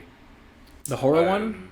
This is it. So it's supposed to be horror. Okay. By, I always mess up the guy's name, but Guillermo del Toro. Oh. And it has Tilda Swinton in. I love her, so high hopes for this movie. There's a lot of Pinocchio-esque films coming up. I know there's meant to be a stop motion version because no one owns the right to Pinocchio, so you can do whatever you want to it. That should be interesting, and I know Disney's probably going to do a live action version as well at some point as well, so should be interesting. It might be that very funny case where we had two Hercules films come out at the same year, time. which was hilarious. It was like the same few months or whatever. I think they came out probably no less than 3 months apart from each other, which was amazing, but that's what happens. But that's your anticipated? That's my anticipated, yeah. We're into our last section now, and that's going to be personal goals and plans for 2022. Al, is there anything you'd like to share? Hopefully I'll be ready. I'll be driving by the end of next year, I hope. That's probably one of my main goals for next year. Hitting those drifts. Yeah, Getting that blue flame. Yeah. That's how driving works, right? Exactly, man. I'm gonna be like one of those CTR drivers, yeah. They see me rolling. Yeah. Be ahead in that motorway, No, I'm joking. But yeah, that's probably just the main goal I have for next year, priority. Understandable. Nice. I have a few, just a couple of small things I definitely want to do. I really want to catch up on anime from 2020 and 21. As you probably noticed, I didn't watch any, and I'm kind of slacking, so I definitely want to get back into that because there's quite a few shows that I want to watch. The only good thing about not watching some of these shows is I later find out that they're maybe not so great, so that's kind of cool. I kind of want to get more organized in terms of things. A lot of this year, which is the reason why so many of my lists are empty, was basically spent listening to old music and essentially just organizing things that I didn't really organize last year. I'm at a great sense where things are really organized, but I want to get even more hype. I want to get hyper organized because last year on 2 separate occasions, I bought the same thing twice. That can't happen again anymore because that's a waste of money. I did get them refunded though, but yeah. The other thing as well, just a more personal thing, I really want to get back into shape. Not for any real vanity reason, but because ever since 2020, which is when I lost one of my jobs, the shop just closed basically, and then lockdown happened. Obviously, I put on a lot of weight. I understand. I think everyone did pretty much, and said weight, weirdly enough, all went to my stomach. Now I don't have like a massive stomach or anything, but it's significant enough to the point where it generally does hurt when I write or lean over sometimes because I just got excess stuff there. It's like to some extent, just putting something by your stomach and just leaning over, it is very uncomfortable sometimes, and it has made writing the podcast quite difficult at points, especially when you just want to relax and you just don't have to deal with that pain where you can't really pace yourself, even if you write for 5 minutes and it still is an issue. But that's something I'd like to do, just get in better shape. I also want to create more videos for this channel, honestly. I had a lot of plans, a lot of ideas for things to do for 2020, but obviously that didn't really happen given that things were so unpredictable and things are always changing. One of my aims is to have do at least 3 original videos, like edited videos on this channel. And I got a lot of ideas, so I don't know what I'm going to do, if they're even going to happen, but I hope so. I also want to do some live streaming as well. I want to try and make that more of a every now and then thing. I don't have like a PS5 or a PC, but that's mainly because I'm not a graphics person, I'm a game person. So I definitely want to do that. And one of the last things I want to mention is I just generally want to start working on a few more like projects and passions of mine that I haven't really spoken about, but I think I've maybe spoken to you guys, so you probably know more or less what they are. But I want to actually start those because, once again, don't want to sound like a broken record, but that was the plan at the start of 2020, but then it obviously all fell apart to an extent. So it's kind of like a catch up and kind of get started on things. I just hope that things don't become disastrous for next year, but fingers crossed. Recess, do you have anything you want to mention? Yeah, just one thing. Just a plan of drawing again. So I really like illustrating and like character design. Yeah, okay. Doing all that stuff, but I haven't done any of it since end of last year. Oh wow. Yeah, so I haven't picked up pen and pencil at all this year, I don't think. It's something I like to do, something I enjoy doing, so I need to really pick it back up. And I think the hardest part is starting again. Yeah, once I start it is getting hard. a routine, this is it. Fitting it in with everything else, like work and all that stuff, and trying to relax as well. Yeah, that's enough. So yeah, that's my main goal for next year. Cool. Yeah. So hopefully next year will be hopefully we'll achieve our goals, but that pretty much brings us to the end of the podcast. I want to thank Al and Recess for being on this podcast. No problem. Thank you once again for... Thanks for having me. I think it's like maybe the 3rd time in a row it's been this setup. I think definitely. Yeah. I think feel so. like it So it's almost kind of become part of tradition. Although I'd love to have other people on there, but I know if we had one more person, it'd probably be an 8-hour podcast. Oh god. But we could. You guys ain't ready for that. Yeah. Not ready for that. Uncut. So good we had to cut Ace and Ferret out. They're here. We just have to cut them. But yeah, it is. I'm so glad it's finally done, but I just wanted to end this podcast before we do kind of, do our endings and that, and just kind of say that although we're on the holidays, although things are unpredictable, it's best to stay like as positive as possible. Yeah. It's really tricky, and I understand that's very hard, and it might come across as weird for me to kind of sit here and say that, but trying to stay positive is one of the best things you can do for yourself and for other people. I mean, I'm not going to tell you what necessarily to do, but I mean, just try and be as safe as you can. Even if you've never worn a mask, maybe just do it this time, the one time for Christmas, because it's the one time of the year where you are going to see other people from different places. Yeah. So stay safe, stay smart, make sure you're just feeling okay. One thing I just want to quickly raise as well, I know it may seem random, but I think it's very important, is just check yourself as well. I know a lot of people didn't go to the doctors because of COVID and lockdown like last year, but definitely do that checkup. Definitely check your body for lumps, moles, any kind of stuff. If anything does not feel right, just go to the doctors, because that's something that could unfortunately become a bit rampant. And that definitely know where all your birthmarks are, or the distinction between a birthmark and a mole is, because that can be a big killer as well. So I just want everyone to be safe, be happy, don't eat too much, don't rot your teeth out, and just be humble over this Christmas. Because this is one of the first Christmases we've had in a long time where it does feel like Christmas. Cause exactly. There weren't really a lot of presents and all that kind of stuff. I know even I do feel sorry for the children as well, because last year they were like, is Christmas even happening? So, let the children have a little bit of fun as well, given that they didn't really get a Christmas last year. And yeah, I guess I will mention what the video of the episode is going to be, and that is going to be Todd and Aaron's Game Awards from 2021. This video is not out yet as of recording, but I believe they are going to do it. So I might have to change the download link in order to provide that, but if it's not there, it should be in the description. So just go and find that or follow it. But obviously you're listening to this, so you'll know what it is. Just type it in, whatever. So we're going to make that the video episode. Hopefully it's good. Hopefully it's funny. They've never disappointed in a single year. So hopefully you enjoy that. And is there anything else you guys want to add before we end this podcast? Merry Christmas and a Happy New Year. Boom. Me too. Merry Christmas, everyone. Happy New Year. Fair enough. My sentiments exactly the same, but I guess I will end this podcast for the final time in 2021 by saying I was the Angry Raccoon. I'm the Indigenous Owl. And I was Recess. And we will see you in 2022. Hopefully it's a good year.